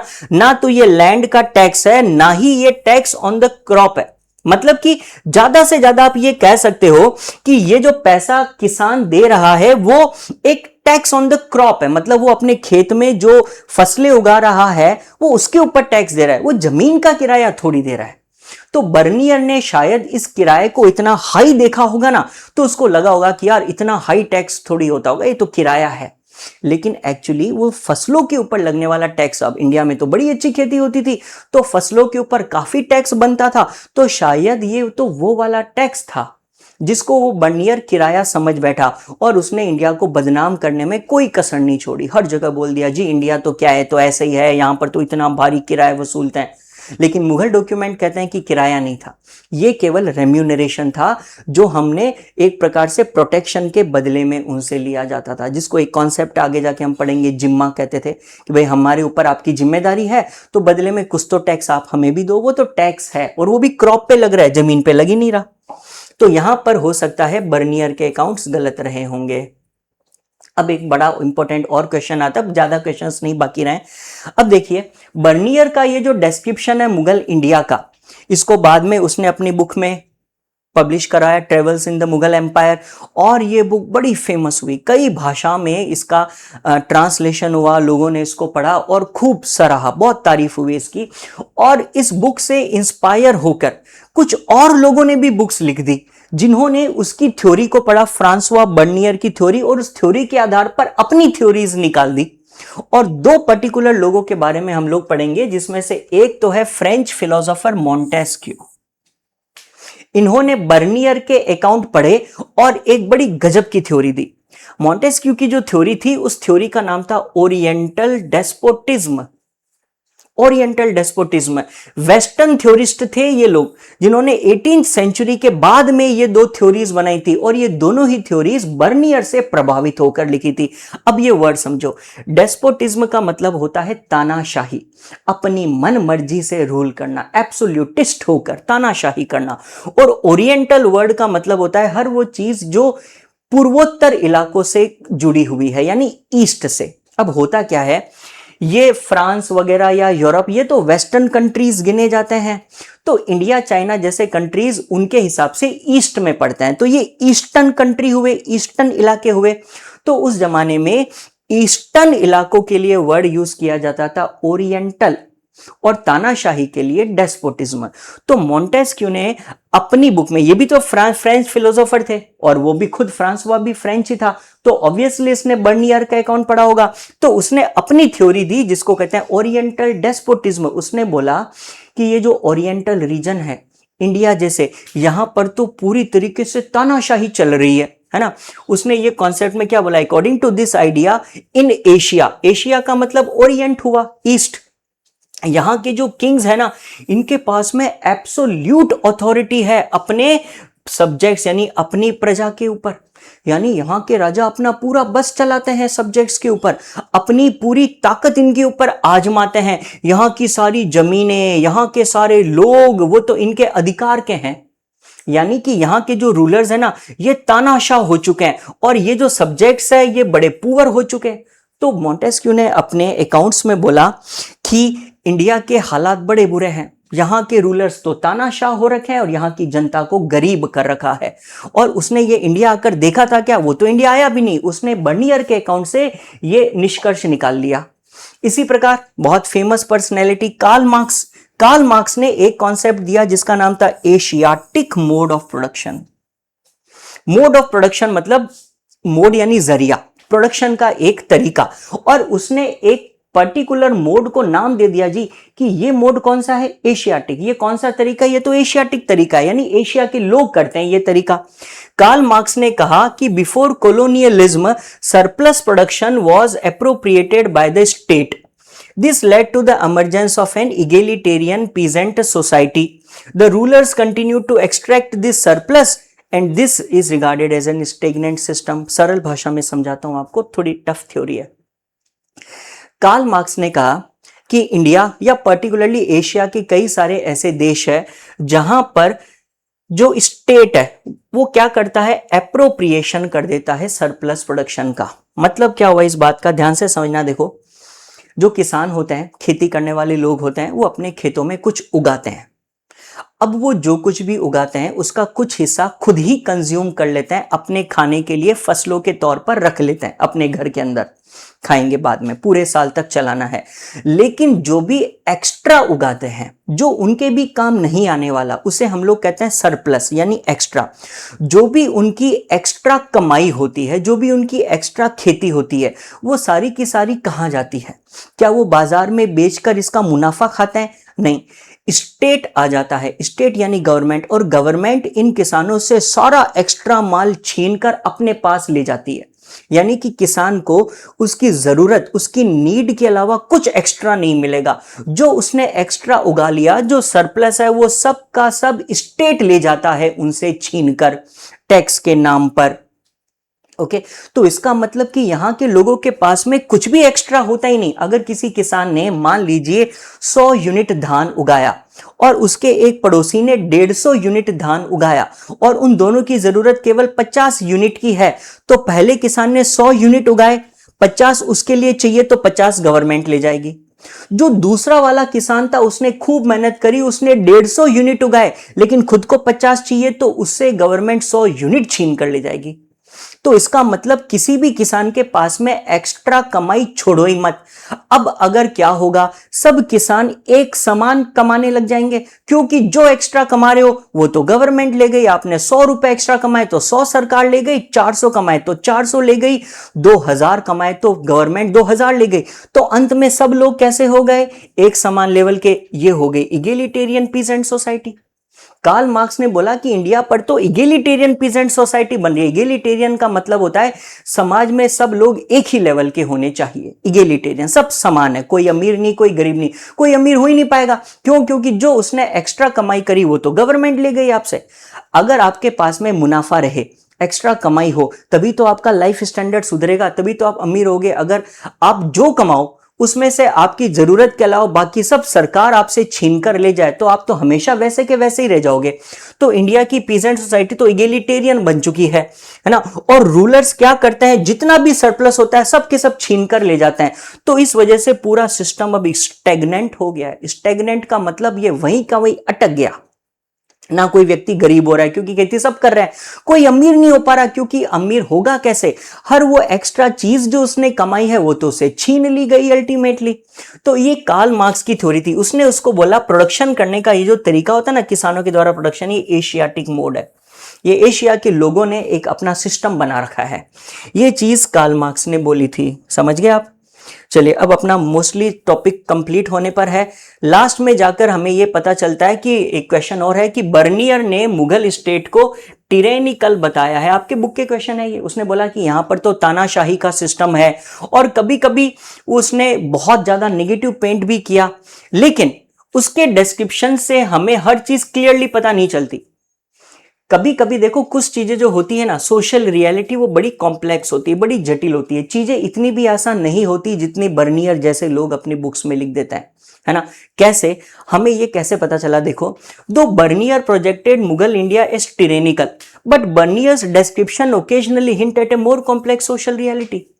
बर्नियर ने गजब काम कर दिया भाई साहब, उसने अपने बुक्स में इंडिया के बारे में बहुत सारी नेगेटिव चीजें लिखी, लेकिन उसने कई जगह पर अनजाने में कई ऐसे बातें लिख दी जो उसी को गलत प्रूव कर बैठती है। उसने इंडिया के बारे में कई चीजें ऐसी लिखी जिससे वो अपनी ही बातों को झुटला बैठता है। जैसे कि उसने बोला, he said that artisans had no incentive to improve the quality of their manufacturers and all the profit were appropriated by the state। उसने बोली थी ना, उसने कहा था कि यहां पर जो भी आर्टिसंस है, मैन्युफैक्चरर है, उत्पादक हैं, उनको कोई इंसेंटिव है ही नहीं, उनको कोई फायदा नहीं है अपनी क्वालिटी इंप्रूव करने का। क्यों? क्योंकि अगर वो क्वालिटी इंप्रूव करेंगे तो एक्स्ट्रा पैसा कमाएंगे, एक्स्ट्रा पैसा कमाएंगे तो कौन सा उनके पास में रहेगा, वो तो स्टेट उनसे छीन कर ले जाएगा। इसका मतलब मैन्युफैक्चरर्स जो है ना, ये हमेशा पहले की तरह गरीब के गरीब ही रहना है, क्योंकि एक्स्ट्रा कमाई तो गवर्नमेंट ले गई, तो हर जगह पर मैन्युफैक्चरिंग डिक्लाइन होती जा रही है। ये चीज बोली उसने कि इंडिया में मैन्युफैक्चरर्स है ही कहां, सब तो गवर्नमेंट ले जा रही है, तो मैन्युफैक्चरर तो घटते जा रहे हैं। लेकिन उसने अपनी बुक में एक जगह लिखा कि quantities of world's precious metals flowed into India, manufacturers were exported in exchange for gold and silver. Bernier खुद अपनी बुक में एक जगह ये लिख बैठा, उसने एक जगह पर यह कहा कि पूरी दुनिया का जो प्रीशियस मेटल है, जो कीमती धातु है, वो इंडिया तक पहुंच जाती है। क्यों? क्योंकि इंडिया के मैन्युफैक्चरर्स सामान के बदले गोल्ड और सिल्वर वे पेमेंट लेते हैं, इसलिए पूरी दुनिया के प्रीशियस मेटल्स अंत में इंडिया में आकर पहुंचते हैं, क्योंकि इंडियन मैन्युफैक्चरर्स ने खूब एक्सपोर्ट करा है। अब बर्नियर को कोई जाकर पूछे कि तुम ये बात कैसे कह सकते हो, तुम ही वो आदमी हो जिसने थोड़ी देर पहले कहा था कि इंडिया में मैन्युफैक्चरर्स बड़ी घटिया सामान बनाते हैं। क्यों? क्योंकि मुनाफा तो मिलता नहीं बेचारों को, तो अच्छा सामान क्यों बनाएंगे। अब वो खुद ही कह रहा है कि पूरे दुनिया का प्रीशियस मेटल इंडिया में पहुंच गया। कैसे? अगर हम लोग तो घटिया सामान बना रहे हैं ना, तो कैसे पहुंचा फिर ये इतना प्रीशियस मेटल इंडिया में? यानी अपनी ही बात को झुटला रहा है ये आदमी। कभी कहता है कि मैन्युफैक्चरिंग डिक्लाइन हो रही है और कभी खुद ही कह देता है कि जी पूरी दुनिया का गोल्ड सिल्वर इंडिया में आता है। अरे अगर पूरी दुनिया का गोल्ड सिल्वर इंडिया में आता है तो हम लोग कुछ ढंग का ही बनाते होंगे ना, फिर कहां पर हमने घटिया सामान बनाया, कहां पर स्टेट ने सारा एप्रोप्रिएशन कर लिया? अपनी ही बात को झुटला रहा है ये आदमी। और देखिए, he also mentioned that there existed a prosperous merchant community engaging in long distance trade। उसने अपनी बुक में खुद बोला कि इंडिया में बड़ी ही प्रॉस्परस, बड़े समृद्ध व्यापारी कम्युनिटी है जो लॉन्ग डिस्टेंस ट्रेड करते हैं। क्यों भाई, क्यों करते हैं लॉन्ग डिस्टेंस ट्रेड? घटिया सामान बनाते हैं ना यहाँ के लोग, तो फिर लॉन्ग डिस्टेंस ट्रेड में कौन खरीदेगा उनका सामान? यानी कि उसने अपनी बातों को पहले बहुत बढ़ा चढ़ा कर बोल दिया, और बाद में खुद उसके अकाउंट्स में जब ये बातें पढ़ता है तो हमें मालूम चलता है कि यार ये आदमी पहले तो बिल्कुल ही झूठ बोल गया, अब सच्चाई निकल रही है इसके मुंह से। समझ गया आप? तो वो खुद अपनी ही बातों को कॉन्ट्राडिक्ट कर रहा है, वो अपनी ही बातों का विरोध कर रहा है। और एक पॉइंट देखिए, बर्नियर ने अपने अकाउंट्स में बोला कि मुगलों के ज्यादातर जो शहर है ना, वो कैंप टाउन है। ये कैंप टाउन क्या होता है, और उसने मुगल शहरों को कैंप टाउन क्यों बोला? ये कैंप टाउन कुछ ना इस प्रकार की जगह रही होगी, है ना। यहां पर देखो कैंप बने हुए हैं, राजाओं महाराजाओं के कैंप। अब मतलब क्या, देखो, Bernier described Mughal cities as camp town by which he meant that these towns dependent upon imperial patronage for their survival. यानी कि बर्नियर का कहना था कि इंडिया में बहुत सारे नगर तो ऐसे हैं जो सिर्फ इसीलिए सरवाइव कर पा रहे हैं, क्योंकि उनको इंपीरियल पेट्रोनेज मिल रही है, उनका खर्चा तो राजा महाराजा चला रहे हैं, वरना इन शहरों में कुछ भी नहीं धरा पड़ा। इनके पास कोई मार्केट नहीं है, इनके पास में खुद का कोई वायबल सोशल और इकोनॉमिक फाउंडेशन है ही नहीं। ये तो मुगल दरबार पर डिपेंड करते हैं अपना खर्चा चलाने के लिए। मान लो एक घर है, उस घर में कोई कुछ नहीं कमाता, बस दान में जो मिलता है उसी से गुजारा होता है। ऐसे ही कुछ हालत वो कहता है यहाँ पे नगरों की थी। कई नगर ऐसे थे जिनके पास में अपना खुद का कोई इकोनॉमिक सिस्टम नहीं, कोई बाजार नहीं, कोई मैन्युफैक्चरिंग नहीं। वो तो मुगल कोर्ट है जो उनको कुछ पैसे दान में देता है, उनको कैंप टाउन की तरह चला रहा है, वरना उन शहरों में कुछ नहीं पड़ा। ये उसने बोला, इनको कैंप टाउन बोला है उसने। अब अगर ये बात सच है तो क्या वास्तव में मुगल एम्पायर में ज्यादातर शहर कैंप टाउन थे जो उनके कोर्ट की खर्चे के ऊपर चल रहे थे? क्या वास्तव में उनके यहां पर खुद का खर्चा उठाने का कोई साधन नहीं था क्या शहरों के अंदर? गलत है ये बात, है ना। ये नेक्स्ट क्वेश्चन देखिए, हमने जब बहुत स्टडी करी तो हमें पता चला कि वो बिल्कुल झूठ कर रहा है। इंडिया में केवल कैंप टाउन नहीं थे। कैंप टाउन क्या, इंडिया में तो न जाने कितने प्रकार के नगर थे। यहां पर मैन्युफैक्चरिंग टाउन्स हुआ करते थे, जहां पर मैन्युफैक्चरिंग ही होती थी। यहां पर ट्रेडिंग टाउन्स हुआ करते थे, यहां पर पोर्ट टाउन्स हुआ थे, समंदर के किनारे बसे हुए, जैसे कि बॉम्बे, जैसे कि मद्रास, जहां पर बड़े पैमाने पर जहाजों का आना जाना लगा था, ट्रेडिंग होती थी। यहां पर सेक्रेड सेंटर्स थे, पवित्र जगह है। यहां पर बड़ी धार्मिक जगह थी, जैसे कि मथुरा। यहां पर पिलग्रिमेज टाउन्स थे, यानी जहां पर लोग पिलग्रिमेज के लिए जाते थे। केदारनाथ, बद्रीनाथ ऐसी जगह है, अयोध्या जैसी जगह है जहां पर तीर्थ यात्राएं की जाती थी। और ये सब चीजें देखकर हमें पता चलता है कि यहाँ की मर्चेंट कम्युनिटी बहुत प्रॉस्पर थी, बड़ी प्रोफेशनल क्लास हुआ करती थी, वरना इतने नगर कहां होते। क्या बर्नियर जब आया तो उस वक्त मथुरा नहीं था? क्या उस वक्त बॉम्बे जैसी जगह या गोवा जैसी जगह नहीं होती थी? क्या मद्रास जैसी जगह नहीं थी? क्या मैसूर राज्य नहीं था? थे ना। ये सब चीजें उस वक्त ऑलरेडी थी। तो उसने कौन से मुगल इंडिया को देखा है भाई? वो किसकी बात कर रहा है? वो तो कह रहा है कि गरीब है, सबके सब शहर कैंप टाउन है। कहां कैंप टाउन है? थे ना इतने सारे प्रकार के नगर। इसका मतलब उसके राइटिंग में बहुत सारे बायस देखने को हमें मिलते हैं। यहां तक कि उसने अपने अकाउंट्स में मर्चेंट कम्युनिटी का खुद भी जिक्र किया है। अपनी ही बात को ये आदमी निगेट कर रहा है। पहले कहता है कि यहाँ के तो राजा भिखारियों के राजा है, कोई काम धंधा यहाँ होता नहीं, सारे शहर कैंप टाउन है, और खुद ही कह रहा है कि यहाँ की बड़ी मर्चेंट कम्युनिटी है। और उसने मर्चेंट कम्युनिटी के बारे में क्या बताया? उसने बताया कि इंडिया में मर्चेंट्स की एक बड़ी स्ट्रॉन्ग कम्युनिटी है जो किन टाई से जुड़ी हुई है, यानी ये सब रिश्तेदार है। देखो आपको यहां पर पिक्चर में दिख रहा होगा, कुछ इस प्रकार के बाजार थे, इतने बड़े बड़े मर्चेंट्स इंडिया में थे, इतनी प्रकार की चीजें बिकती थी यहां पर, है ना। उसने बताया कि यहां पे कास्ट कम ऑक्यूपेशनल ग्रुप है। ऑक्यूपेशन यानी किसी एक व्यवसाय को करने वाले लोगों का ग्रुप, गिल्ड कहते हैं जिसे हम लोग, और वो जाति के आधार पर है। जैसे बुनकर जाति, बुनकर जाति एक जाति का नाम है, लेकिन ये सभी लोग वो होते हैं जो कपड़ों की बुनाई करते हैं। कुम्हार जाति ये एक जाति है, लेकिन इनका एक ऑक्यूपेशन है मिट्टी के घड़े बनाना, मिट्टी के और बर्तन बनाना।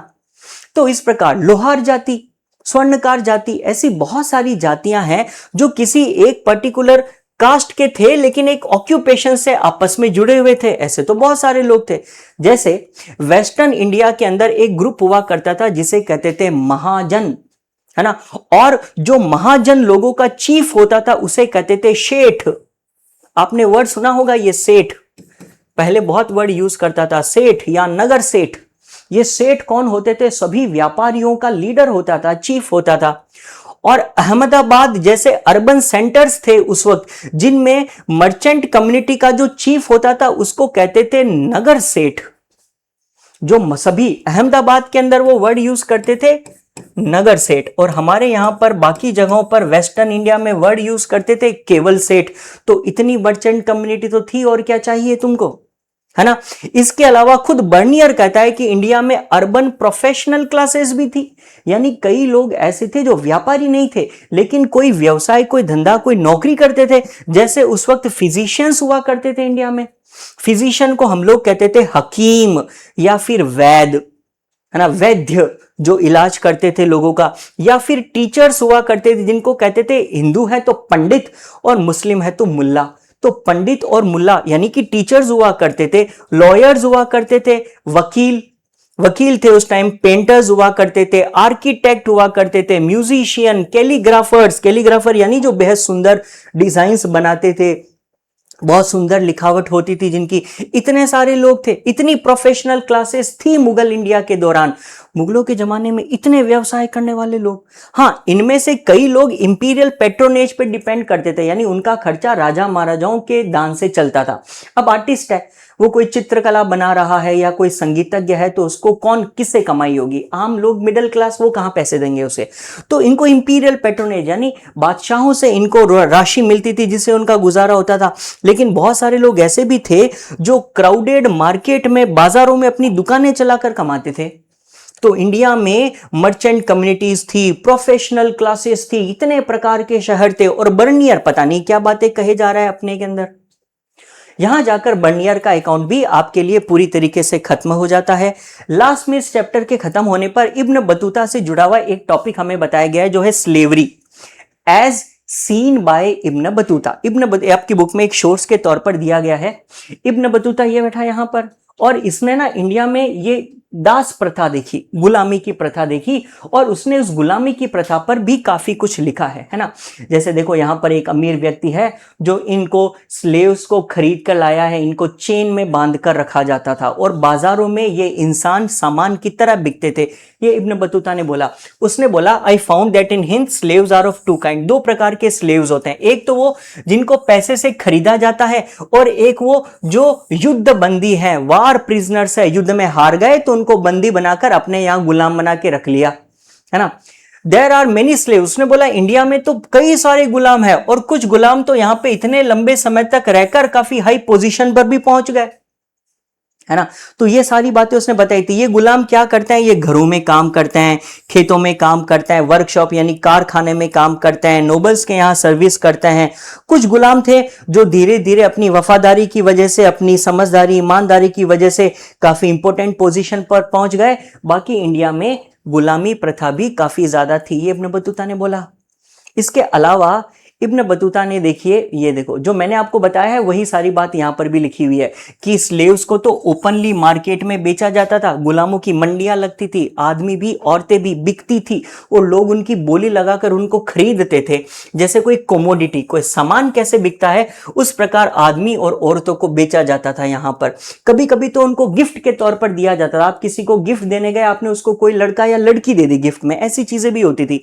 इब्न बतूता जब सिंध पहुंचा तो वो खुद कहता है कि मैंने बहुत सारे घोड़े, ऊंट और गुलाम पैसे देकर खरीदे, क्योंकि सुल्तान मिलने जा रहा है ना मोहम्मद बिन तुगलक से। तो पहले रूल था, सुल्तानों को आप हमेशा कुछ पेशकश, कुछ गिफ्ट देते हो, खाली हाथ सुल्तान से नहीं मिल सकते। तो बतूता तो उससे पैट्रोनेज लेने गया था ना, तो खाली हाथ थोड़ी जाता। तो उसने मोहम्मद बिन तुगलक को देने के लिए हॉर्स, कैमल और स्लेव्स को भी खरीदा था, खुद पैसे देकर। और उसने कहा कि स्लेव्स के बीच में बड़ा डिफरेंस होता था। जो फीमेल स्लेव्स होती थी वो सुल्तान की सर्विस में काम करती थी, उनमें से कई सारी म्यूजिक और डांस में एक्सपर्ट होती थी। वो लड़कियां जिनको खूब अच्छा गाना नाचना आता हो, उनको खुद अपने पास रखते थे बादशाह। फीमेल स्लेव्स है। अच्छा, एक और काम है, बतूता ने कहा कि बहुत सारी फीमेल स्लेव्स है ना, उनको तो सुल्तान जासूसों की तरह यूज करता है। जैसे सुल्तान के बहुत सारे नोबल्स है, वो अपने नोबल्स पर नजर रखना चाहता है, तो वो इन नोबल्स के पास में ना गिफ्ट के तौर पर ये फीमेल स्लेव्स दे देता उनको, अच्छी अच्छी सुंदर लड़कियां गिफ्ट के तौर पर दे देता। अब ये ना जो गुलाम होती थी स्लेव्स, फीमेल स्लेव्स, ये उसके नोबल्स के यहाँ पर डोमेस्टिक लेबर की तरह काम करती थी, और जो नोबल है उसके ऊपर नजर रखती थी, क्योंकि सुल्तान ने उनको समझा बुझा कर भेजा हुआ है ना। और ये लोग, कोई भी खास बात होती ना, तो ये सारी बातें सुल्तान को तक पहुंचवा देते, ये उनकी जासूसी करते थे नोबल्स की। जैसे कि ऐसा बुक में बताया गया है कि बहुत सारी जो फीमेल स्लेव्स थी वो घर का काम करती थी, और काम करने के बहाने हर बात सुनती रहती थी कि नोबल किसको क्या कह रहा है, कोई षड्यंत्र नहीं कर रहा सुल्तान के खिलाफ।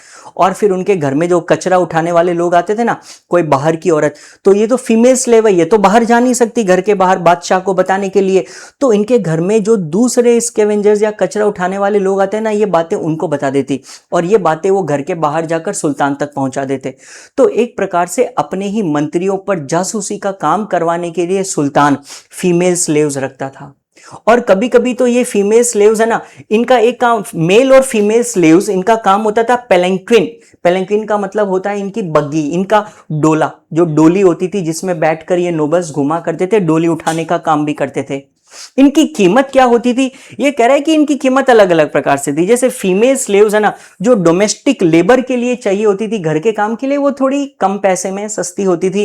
कुछ थी जो म्यूजिक और आर्ट में बड़ी स्किल्ड है, उनकी कीमत भी ज्यादा होती थी। तो इस प्रकार उस जमाने में स्लेवरी भी चला करती थी, ये मैंने आपको समझा दिया। फाइनली लास्ट में जाकर, ये तो इब्न बतूता ने बताया था स्लेवरी के बारे में, बर्नियर ने एक चीज के बारे में बताया था, और वो है सती प्रथा। आप जानते होंगे जब किसी के पति की मृत्यु हो जाती है तो पति के साथ ही उसकी चिता पर उसकी पत्नी भी जिंदा जलकर मर जाती है, इसको सती होना कहते हैं। और किसी जमाने में इसको काफी ग्लोरीफाई किया जाता था, और ये जो औरत सती होती है इसको देवी माना जाता था। फिर बाद में उसके सती माता बोलकर उसके मंदिर भी बनाए जाते थे।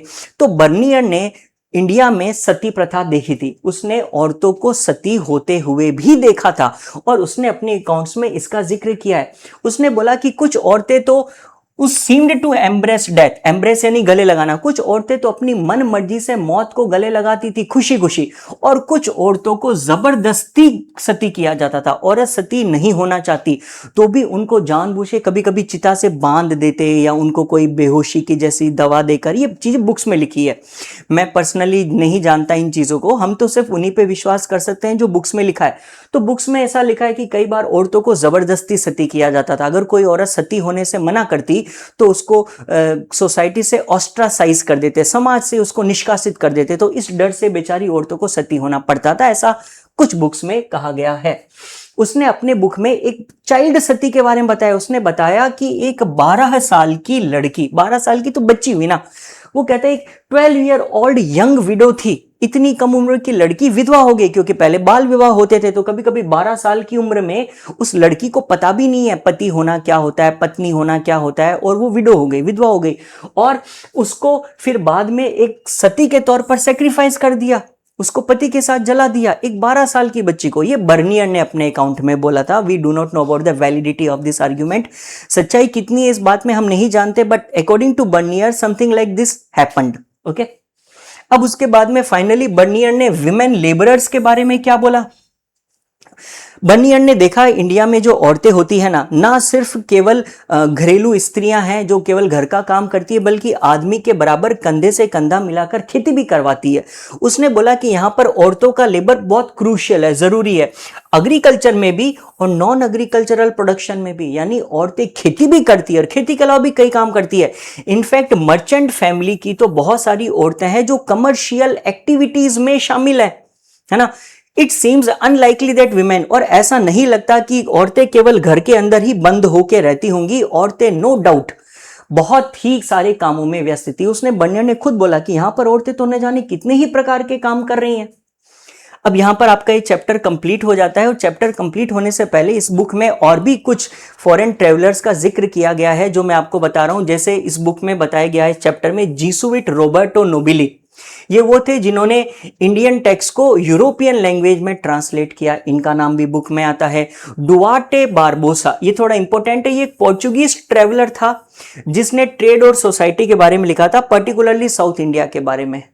एक थे जीन बैप्टिस्ट टेवर्नियर, ये भी एक फ्रेंच ज्वेलर थे, गहने बनाया करते थे फ्रांस के, और इन्होंने इंडिया को 6 बार विजिट किया, और उसने इंडिया की ट्रेडिंग कंडीशंस के बारे में काफी कुछ लिखा, और इंडिया की ट्रेडिंग हालातों की तुलना ओटोमन एम्पायर और ईरान के साथ में की।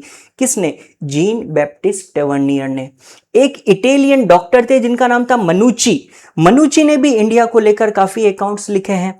एक थे पैलेसेट, पैलेसेट जो थे वो इंडिया में आए 17वीं सेंचुरी में, और उन्होंने इंडिया की गरीबी के बारे में लिखा। हर किसी ने तारीफ नहीं करी इंडिया की, बर्नियर की तरह कई लोगों ने क्रिटिसाइज भी करा है, पैलेसेट की तरह उन्होंने इंडिया में गरीबी को लेकर काफी क्रिटिसाइज किया। और ये पर्सन बहुत इंपॉर्टेंट है, क्योंकि विजयनगर एम्पायर में इसका काफी नाम आएगा। अब्दुल रज़ाक समरकंदी, वो साउथ इंडिया गया, 1440s की बात है, और उसने इंडिया को एक लैंड ऑफ वंडर बताया था। विजयनगर एम्पायर के टाइम अब्दुल रज़ाक समरकंदी के काफी अकाउंट्स हम लोग पढ़ेंगे। तो ये कुछ और लोग थे जो उस वक्त इंडिया आए। फाइनली हम वहीं पहुंच गए जहां से हमने शुरू करा था।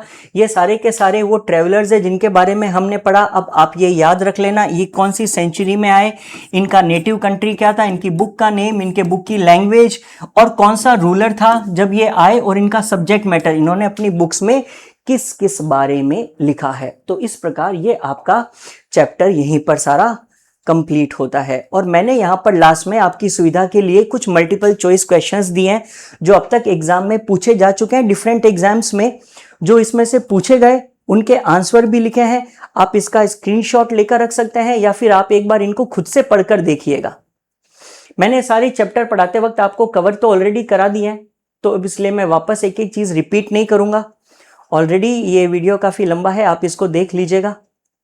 इसका प्रिंट स्क्रीनशॉट अपने पास में आप रख सकते हैं अगर आपको जरूरत लगे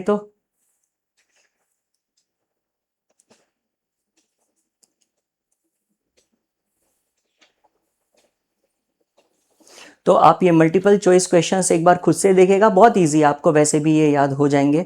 और फाइनली यहाँ पर जाकर आपका ये वीडियो खत्म होता है। वीडियो थोड़ा लंबा हो सकता है लेकिन इस एक वीडियो को गौर से पढ़ लीजिए, देख लीजिए, आपका ये चैप्टर पूरा कवर हो जाएगा। मैंने शोर्स लिए हैं आपके लिए, जितने भी क्वेश्चन बन सकते हैं आज तक बोर्ड में पूछे हुए सब एक सिंगल वीडियो में कवर है।